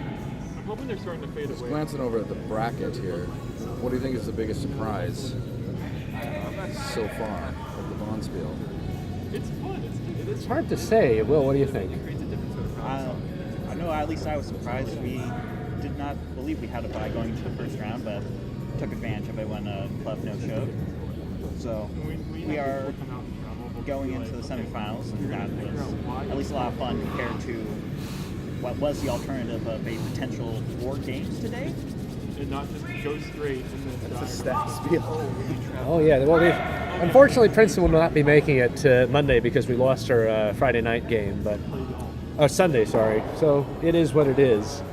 But it's just good to be out here, and hopefully I'll be allowed back in the commentator's box tomorrow. We'll see. The final, by the way, for those who are watching, are at 9 a.m. Dr. Pimento, thank you very much for the shout-outs. Great to see you as well. I actually went to Russia. Never still we lost so bad.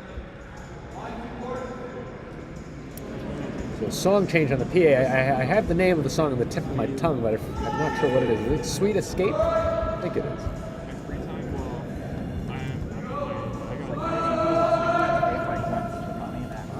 well, Sheet 2 looking for a nice little hit stick. Well, rolled just a bit too much, and it's already out with a bit of Harrison's persuasion.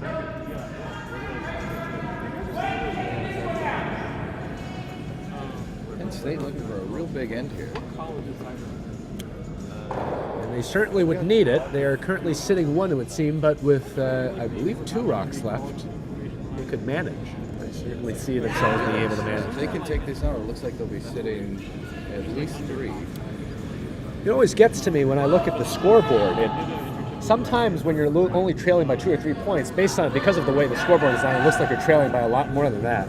But looks can be deceiving. Gonna get the hit here? No. No, they do not get their own.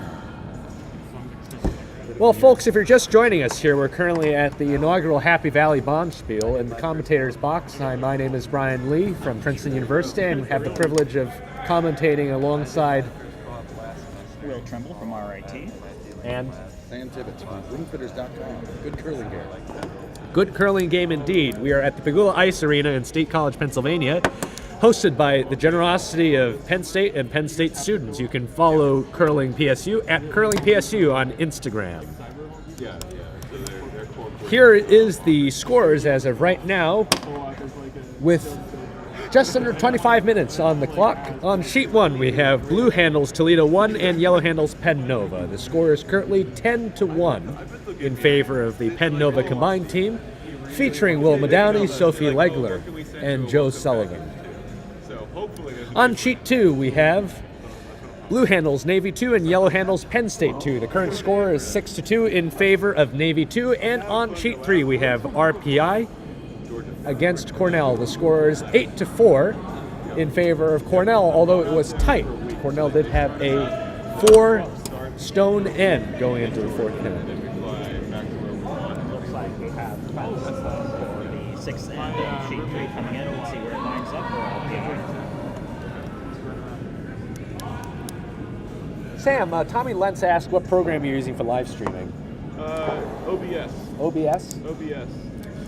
We received a question in the comments from Tommy Lentz of the University of Minnesota asking what is the program that is used for streaming. This streams via YouTube, but Sam Futch has just informed me that we use a program known as OBS, that is Oscar Bravo Sierra.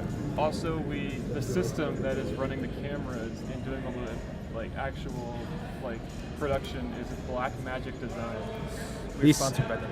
The system that's running all the cameras in this is Black Magic Design, which I've been informed by my colleagues on Penn State is also a sponsor of the team. Yes, they generously donated that system to us. They've generously donated their AV equipment, so many thanks to both OBS for their software and the technical supplies provided by Black Magic Design. OBS is free. This spiel is also brought to you by the International Brotherhood of Electrical Workers, Local 5. Support your local union at ibew5.org. Actually say Doggy's Pub is sponsoring us because they are giving us the pizza. Doggy's Pub is also a proud sponsor of the inaugural Happy Valley Bonspiel. They will be supplying the pizza, which we'll be feeding on later. I'm saying all the companies around there. We have Penn State Senator Bonstone at the end. Penn State is a private Sheet 2. We had this tree put up on the Card at the end. Usually it'll say generously donated. Hits 1. Hits 2. Looks like that one. OBS generously donated free software. Navy team 1. Generously donated by Penn State.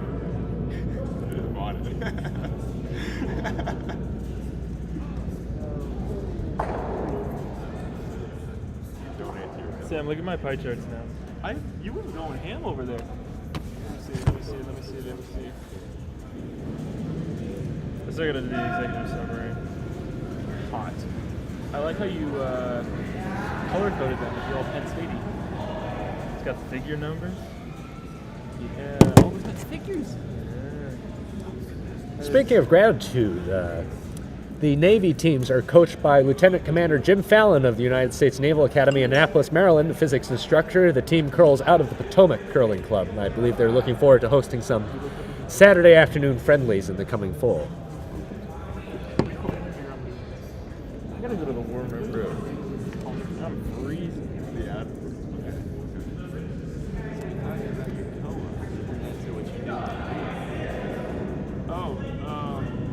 I do some racing, go-karts, planes. That's pretty sick. We do that. What? Where do you do it? Oh, we would do it. There's actually places that are sending a rock down. I'm just gonna steal this. If the other laptop gets low, you can set up One stone out. Looks like it won't be enough to score. I'm gonna go and get it tonight. But keeping Nova Basically warm. make a little mini race. Retain the camera for next end. Pretty fun. Mostly, I've been going to the public curling club because that's out in DC. I need to go find a league there. Do curling. It's not college. But I'm mostly pickleball sticking most of the time right now. I should say, in the interest also I've of been fulfilling my sponsorship duties, that which has been quite in fun. the course of helping the club out with their merch here, there is a discount code. It gives you a small discount at broomfitters.com with the code PENNSTATE. And the special feature of that is anything purchased with that code helps with a little kickback to the Penn State curling program so they can continue to grow and So if you give them a good enough put on reason, great Bonspiels like the Happy maybe Valley put, Bonspiel. student-initiated fee on the live stream, say funded by the student-initiated fee. They haven't increased our student activities fee in, I think, 25 years. Really? Penn Yes. State loves to increase their student participation fee. Well, I We love mean, increasing all the fees, actually. I think it's $25. Ours is like 150. I think we pay $12 extra to be club sport athletes. Oh, really? That's Yes. interesting. I think everybody just pays for club sport anyway. I think it's just kind of a lump sum of everything, and then they delineate it. I mean, look, the university does not need to be so penny pinching. That's the problem. We have the money. We can get by with a lot more. It's not like you have wealthy alumni or anything. Exactly. Where's the money going? It just goes into the endowment and it just disappears, and we don't hear about it for another 50 years. it's kind of like us. Too. Penn State sends their final start line to let Navy score 1. The 6th inning. Yeah, he can be like, he's on it like from the school team, he's good with that. Oh, okay, cool. Yeah, is that good, or is he good to... I'll make sure, but I think so. Okay, yeah, he can be playing in that.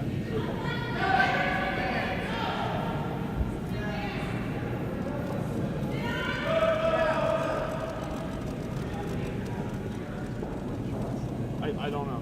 It's Boston.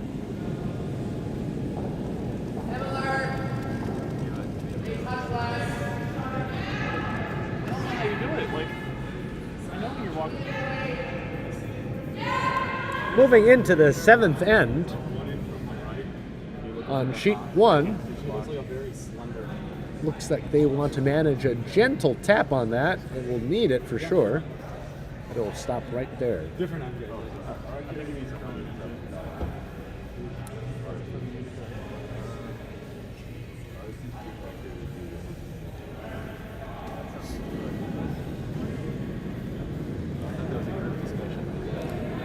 The scores as they currently stand on sheet 1, going into the 7th end, 11-1 in favor of Penn Nova combined. On sheet, well, I can't really see because their bodies are blocking the board, but on sheet 3, the score is 9-4 in favor of Cornell. Lead the score on sheet 2 to be 7 to Navy and 2 to Penn State. Thank you very much, Will.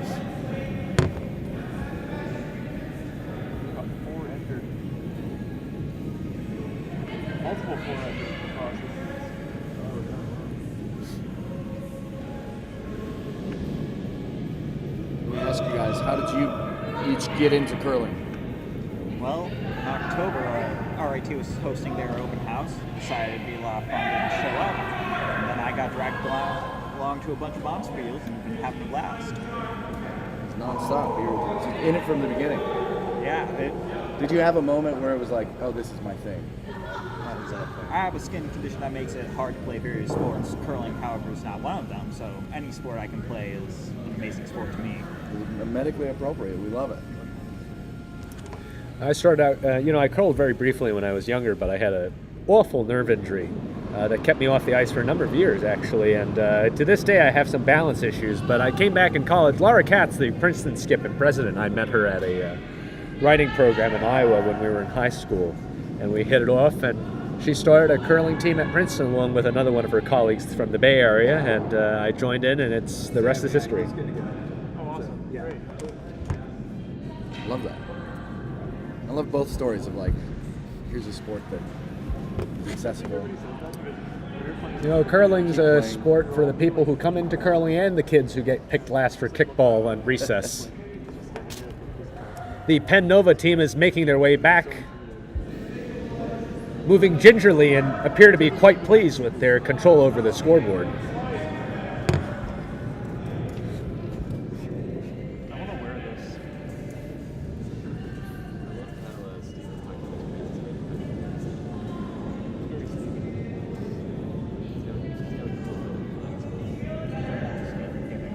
I wasn't kidding. Hey, he'll play on your team. I'll talk to you.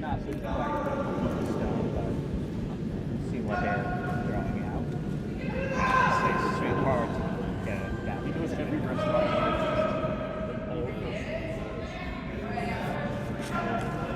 And we have just crossed the 15-minute mark. We are now essentially entering the final 6th of the game. It is not a foregone conclusion, on any of these sheets. I think it still could be anybody's game if we play well and play with a good strategy. I've certainly been in a situation where I have lost despite an 8-point lead.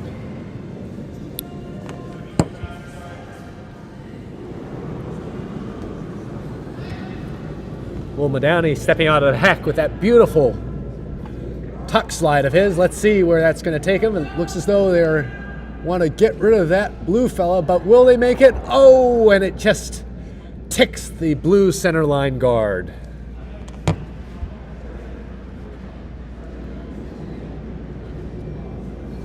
lot of rocks left, though. Opens up the center. Absolutely. It certainly opens things up a little bit, and at any rate, that's more than what most people can sometimes get, so no need to complain. And anything in the center on sheet 1 is a shot if you want it. Give that Zamboni line just off the center line. It's a read.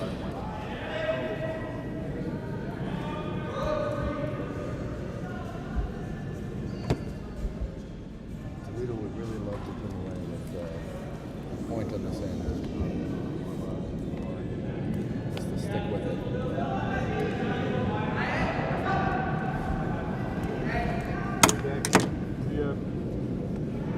Where are they off to? Get some subway.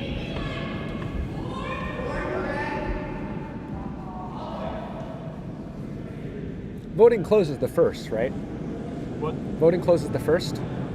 5th. 5th of May. 5th of May. Yeah. Gotcha.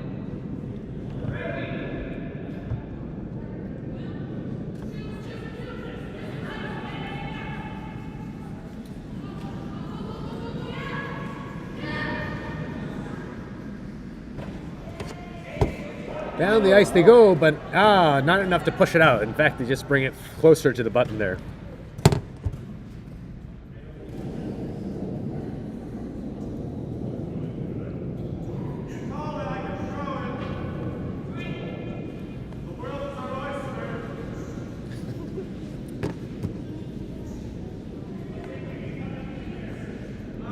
Oh! A successful takeout on sheet 2 by Penn State 2 there. Bria looks quite pleased with herself as she inches her way back to the hacks. I love the optimism we just heard on sheet 1. If you call it, I can throw it. It's always an attitude to have. You know, it reminds me of a shot we made at Nationals with Harvard.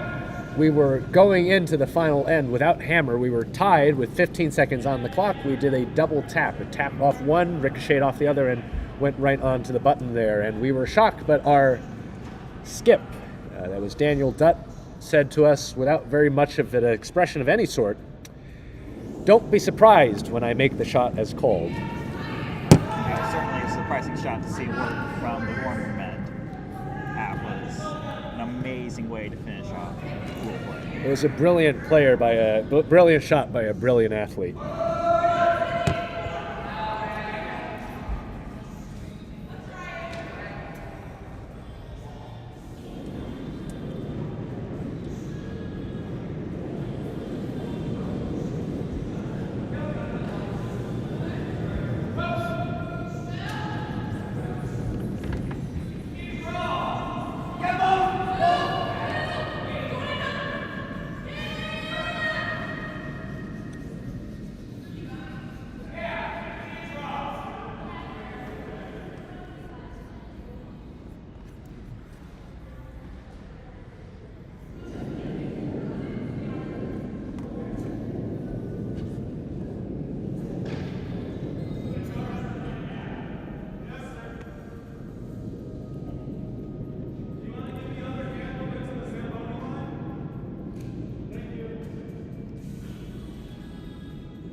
Calling a shot into that Zamboni line.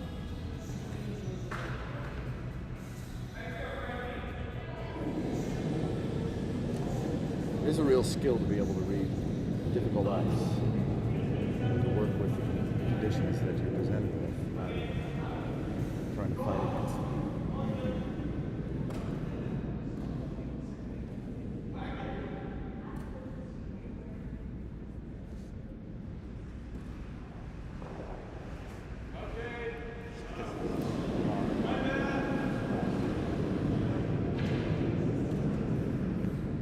Very noisy, rock-filled guard zones down the far end of sheet 1 today.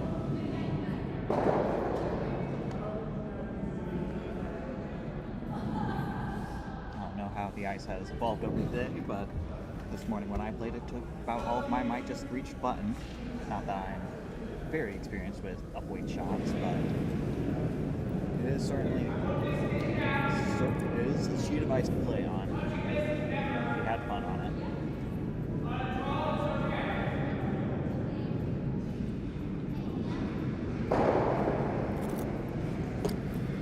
And a successful takeout by RPI on sheet 3.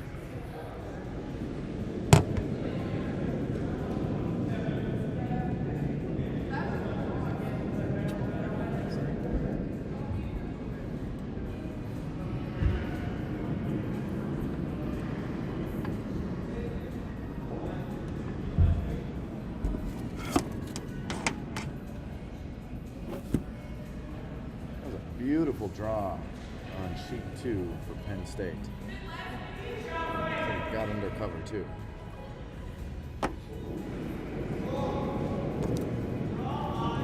First skip stones on sheet 1 from Sophie Legler of the University of Pennsylvania. Yellow Rock coming in, looks like they want to slide it through the port.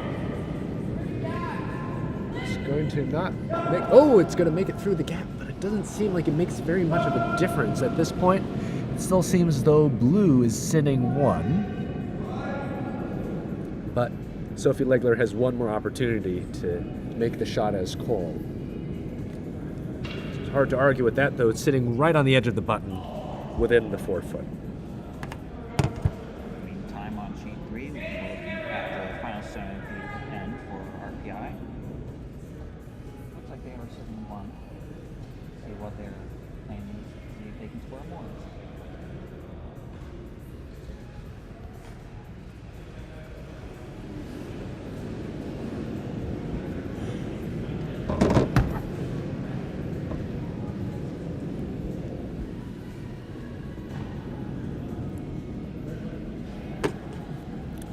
Penn State Rock coming in. Let's see what it does. And it seems to go through. It's just a hair heavy. Not even sure it's not biting the back, unfortunately. But at the present moment, it still seems as though they are sitting what appears to be 2.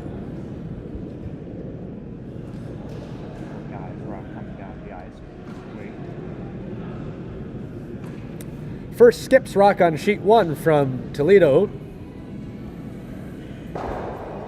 Seems though they want to attempt a hit and roll on that yellow sitting on the top 8 there.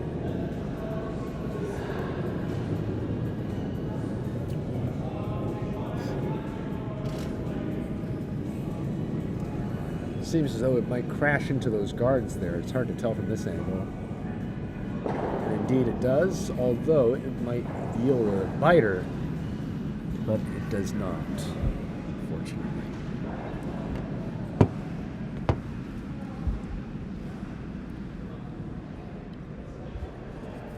You know, one of the most common misconceptions about curling is that the score does not matter based on how many rocks you get into the house. It matters how many rocks you get closer to the other team that are in the house.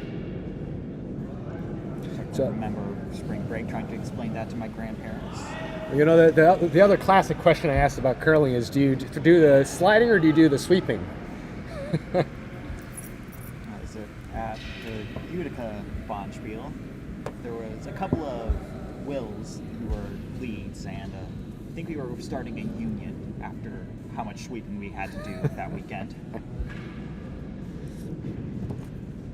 Well, that's the thing. A packed house makes for an exciting game, but it's not necessarily advantageous, and it certainly is not always high scoring.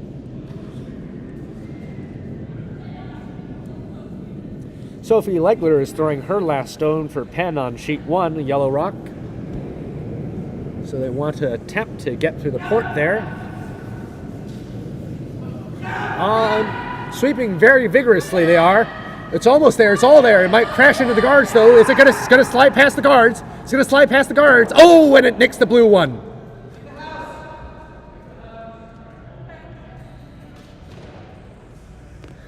But certainly they can spare a point or two. They're leading by 10 points.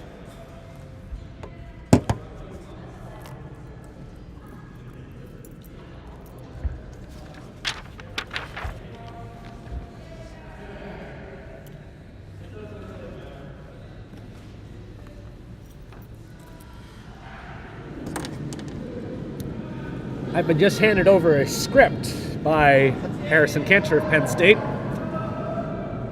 This is the inaugural Happy Valley Bonspiel. The HVB is proudly sponsored by Doggy's Pub, so make sure to stop by next time you're in State College, PA. The PSU Curling Club is also sponsored by Broomfitters, so be sure to head over to broomfitters.com and use code Penn State for a discount and 10% support. And to support the club. The HVV is funded by the student-initiated fee at Penn State and takes place at the home of Penn State Curling, the one and only Pegula Ice Arena. It's a sharp read. Well done. See what's happening on sheet 1. It's not going to be enough, but they do get 1 point. Don't think that will be quite enough for them to capitalize on the 8th end, though. I'm afraid not. It might be. And we have handshakes on sheet 1 for a final score of 11-2 in favor of the UPenn Villanova combined team, skipped by Sophie Legler. Sophie Legler is a senior from the University of Pennsylvania, and this will be her final college spiel. She is running the Stones back. What a fine game that was from both sides. Penn State, Villanova, an all-star team, and Toledo, a newcomer with a great amount of moxie at nationals.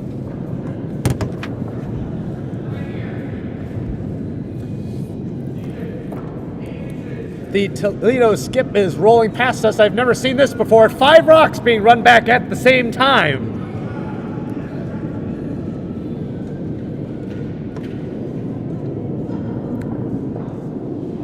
Oh my goodness, look at that. Some fancy rock sliding there from Toledo. And Nova doing, it seemed like a plank most of the way down the ice. Well, folks, it's not over yet because we have 2 exciting games going on sheet 2 and 3. On sheet 2, we have the game between Navy 2 and Penn State. That's blue and yellow, respectively. And on sheet 3, RPI versus Cornell. On sheet 2, the current score before the conclusion of the 7th end is 6-2 in favor of Navy 2. And on sheet 3, the score is 9-5 in favor of Cornell.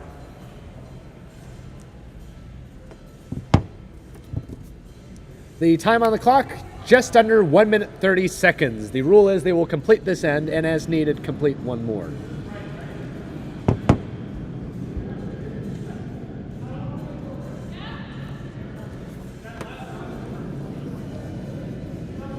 Penn State 2, Skip Harrison is in conference with Vice Gwen as they try to work out this little bit of a sticky situation they've got themselves in with Navy. As of right now, Penn State appears to be sitting 1, but they seem like they got their eye on getting 2 instead. Let's see what will happen. Oh, my apologies. It looks like they're sitting 3. It's hard to tell. Oh, yeah. Picture time on sheet 1 with the Penn Nova combined team and Toledo 1.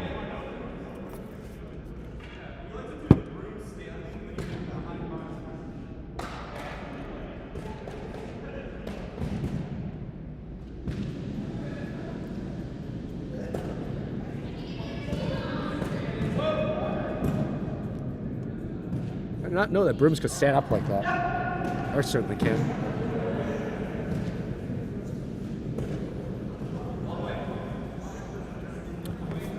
Harrison Cantor steps into the hack. Stands up again. And that is time, but it's not over yet. Looks like sheet 2 and 3 will both be going to an 8th end.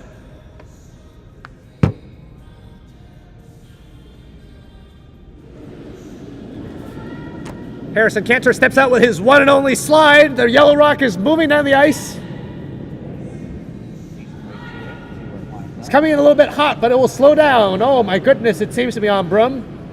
It's not going to crash into the blue one, I hope, but it might. Oh, and it raises the blue one ever so slightly to give Penn State what appears to be only a single. Vices in the house are currently determining the score.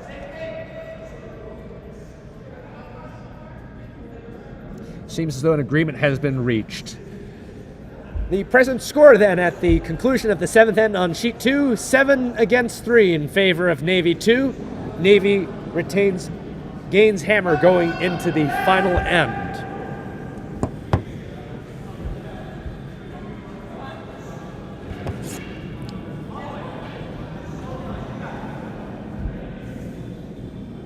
got rid of it. Situation on sheet number 3 seems to be in favor, at least in the present moment, for Cornell, which is sitting 1 with a stone just over the back, just within the back 4 foot.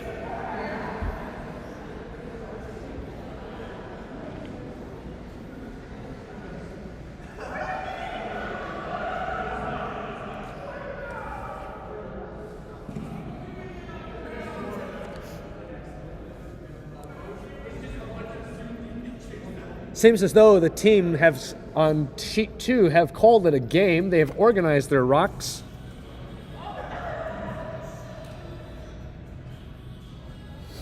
It's quite curious that they haven't run them down the ice yet. Maybe there will be an 8th end. We'll see. They are playing one more end. Never mind, it ain't over yet. Sheet 3 RPI has thrown in a blue rock, hoping to displace or maybe promote. It's coming in a little bit fast and it's a little bit wide and it just goes right through.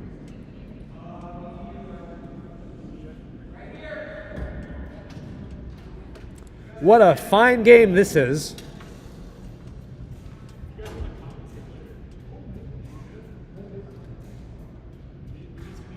Yeah.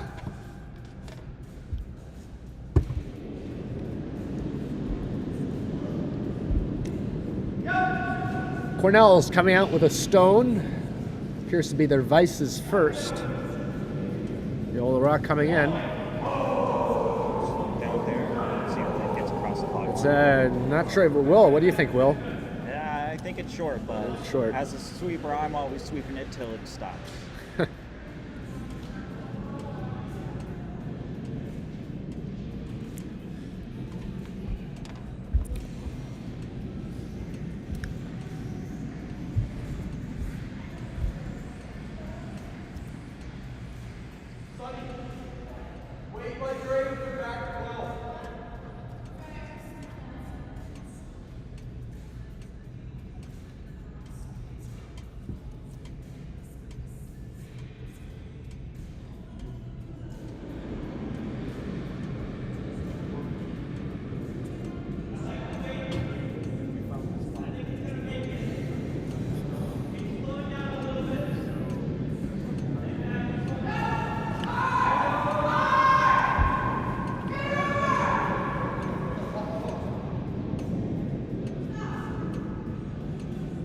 A hogged stone from Navy 2 on sheet 2, but doesn't seem to have flustered their skip very much at all.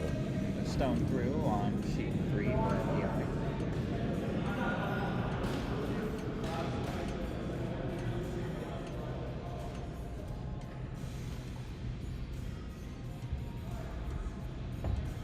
Lead second stone on sheet 2 from Penn State.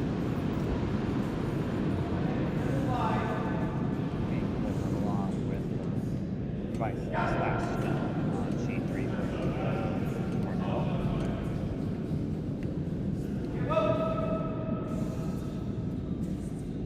It's going to sit in the house, I think. It's curling in nicely. Past the 12 foot, right on the top 8.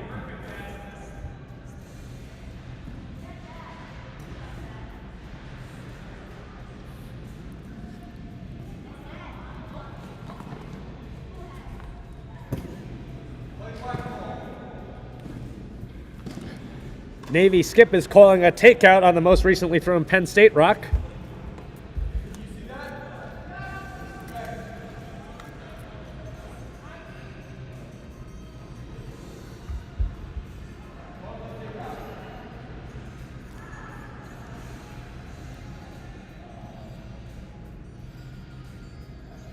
I don't know if the viewers could pick that up, but very nice shout out into the broadcast booth for our hat game. All three of us respectively wearing hats.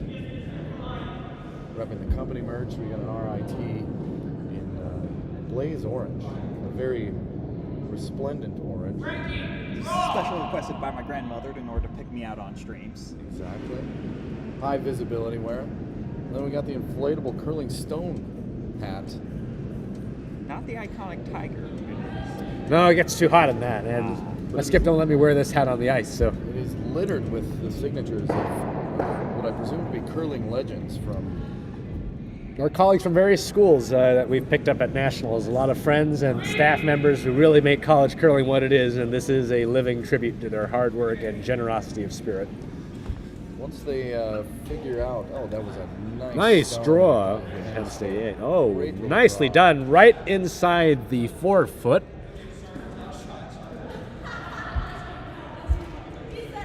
Is that going to give them the lift they need here to make a run in the 8th end?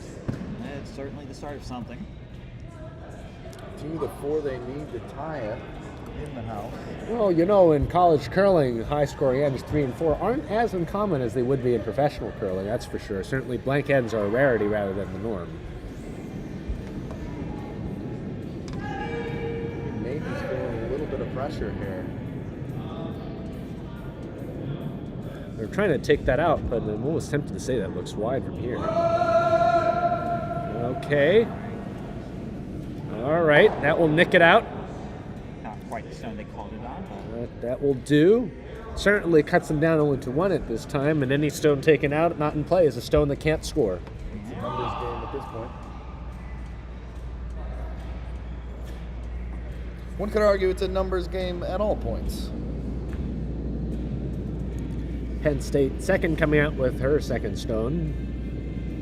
Appears like as though they want to take out that blue stone or perhaps hit and roll it on the inside. But it is coming in a little bit slow and it is curling rapidly. It's going to be hard to get that stone where they want it. You know, I'm tempted to think that they can probably get it to sit on the top 12, but it's probably not going to be much farther than that. Nope, not even a biter. It guards up that blue stone. Brendan Polo, Cornell skip, coming in with his first of 2 skip stones. Let's see what he has in mind. He's coming in at a decent clip. Not fast, not slow. He'll make it past the hog, but seems to be curling out. And it's going to go join that cluster of yellow guards over there on the side of the sheet. At present, it seems as though Cornell is sitting 1 in the 8th end on sheet 3.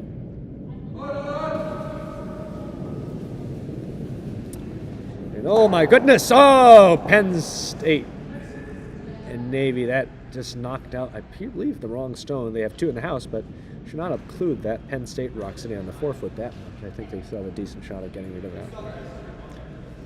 But certainly it's taken 2 of Penn State stones out. That's 2 points they can't score. More importantly, it's probably going to require Penn State to throw another guard here. Which, again, is sort of a half measure of taking a stone out of play when they need 4. Well, they need 4 to tie even, and it's hard to get 4 in the house if Navy still got 3 left. They could easily take another one of them out, and at that point, it's game over. Let's see what the back end has in store for us. Gwen of Penn State coming down with her first stone. It's as though they want to do a guard. It's coming a bit fast for one.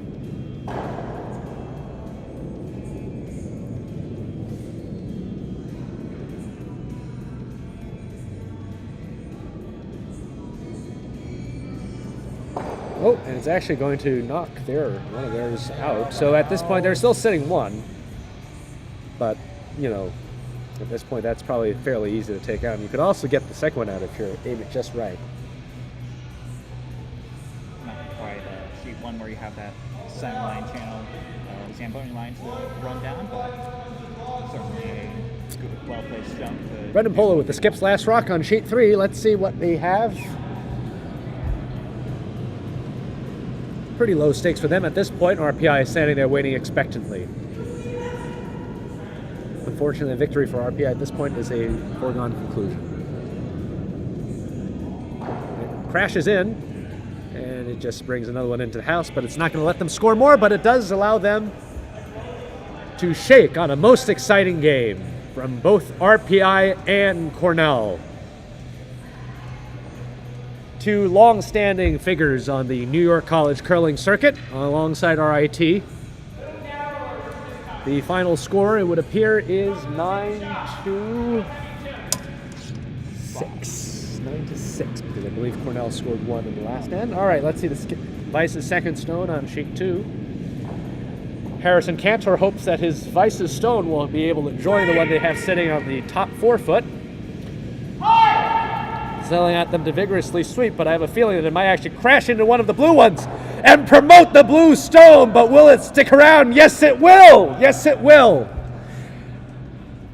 Navy 2 is currently sitting one over Penn State, it would seem.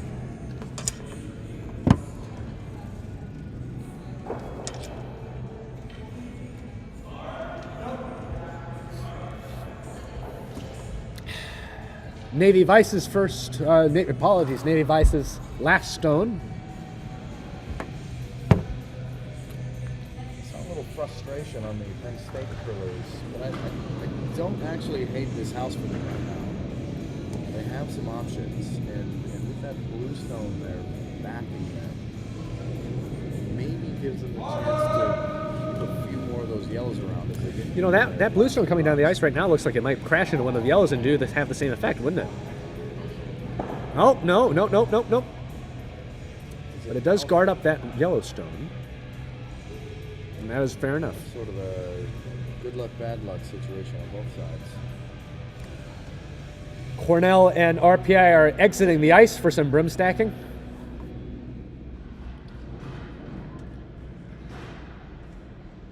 It was a fortunate roll for that navy blue stone. It really took away a number of options for Penn State.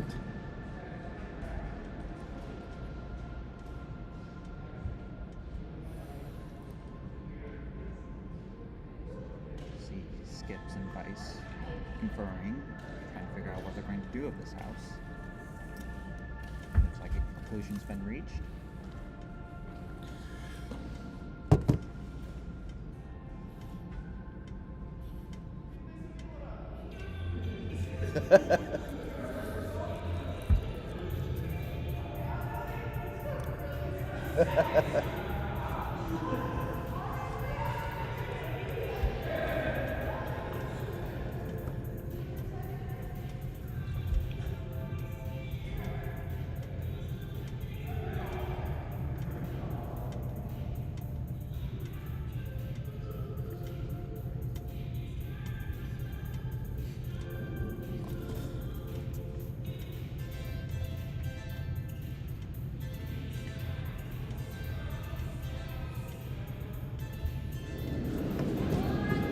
Harrison Cantor with Penn State's first stone coming down the ice. First skip stone, apologies, coming down the ice. Let's see if they want to crash that blue guy out.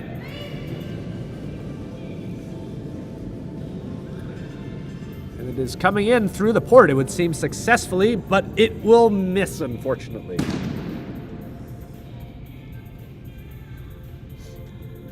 Frustration on the ice. I think I might have liked to let that curl a little more if possible, and maybe clip that yellow stone on the top of the house and see what you can get off a roll there. Well, admittedly, it was a hard shot even on a good day, though, because of the temperamentality of this ice. Yes.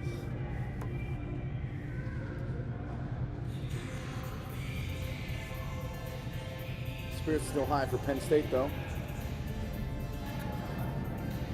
Between the cameras. A bit of excitement in the house. Animation. On back camera. Navy skip Quinn's first of two stones. They do have hammered in this eighth end.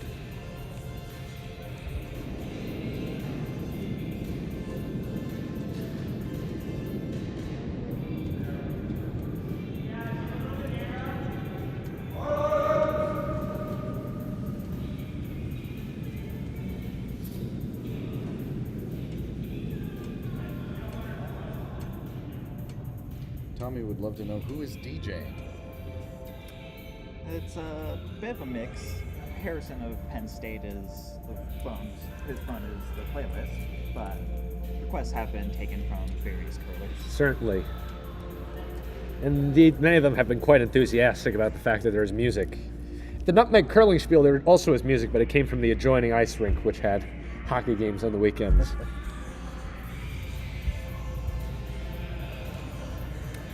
The Nutmeg Spiel was hosted by Yale University President Juan Recuaro and Coach Christine.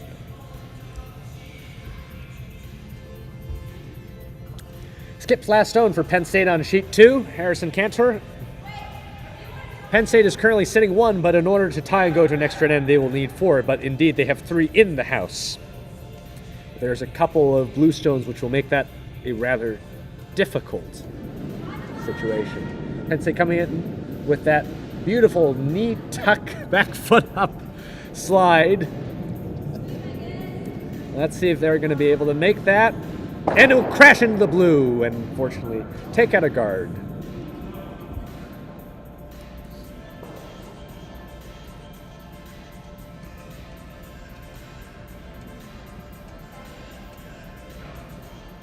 Maybe considering what to do with the final stone, decide to have handshakes instead. And a concession from Penn State. Handshakes on sheet 2. The final score is 8-3 in favor of Navy 2. The teams are shaking hands. Navy, a newcomer to the college curling circuit, having defeated Penn State, one of the largest teams in the country, the largest curling team in the world for college level, in a David versus Goliath upset. Well, folks, this concludes the 1 p.m. draw at the Pagula Ice Arena. Once again, this is the inaugural Happy Valley Bonspiel, hosted by Penn State University and State College, Pennsylvania. This is Brian Lee from Princeton University. Will Trimble from RIT. Van Tibbetts from roomfitters.com. We thank you very much for joining us here, and many thanks to our sponsors. The HVB is sponsored by Doggy's Pub, so make sure to stop by next time you're State College, PA. And also Broomfitters. Head on over to broomfitters.com and use Penn State for a discount and support for the PSU Curling Club.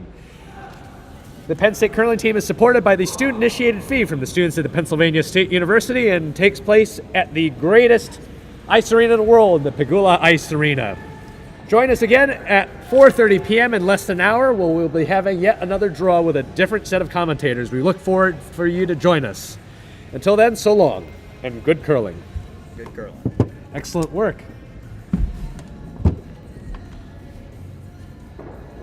What fun. What fun indeed.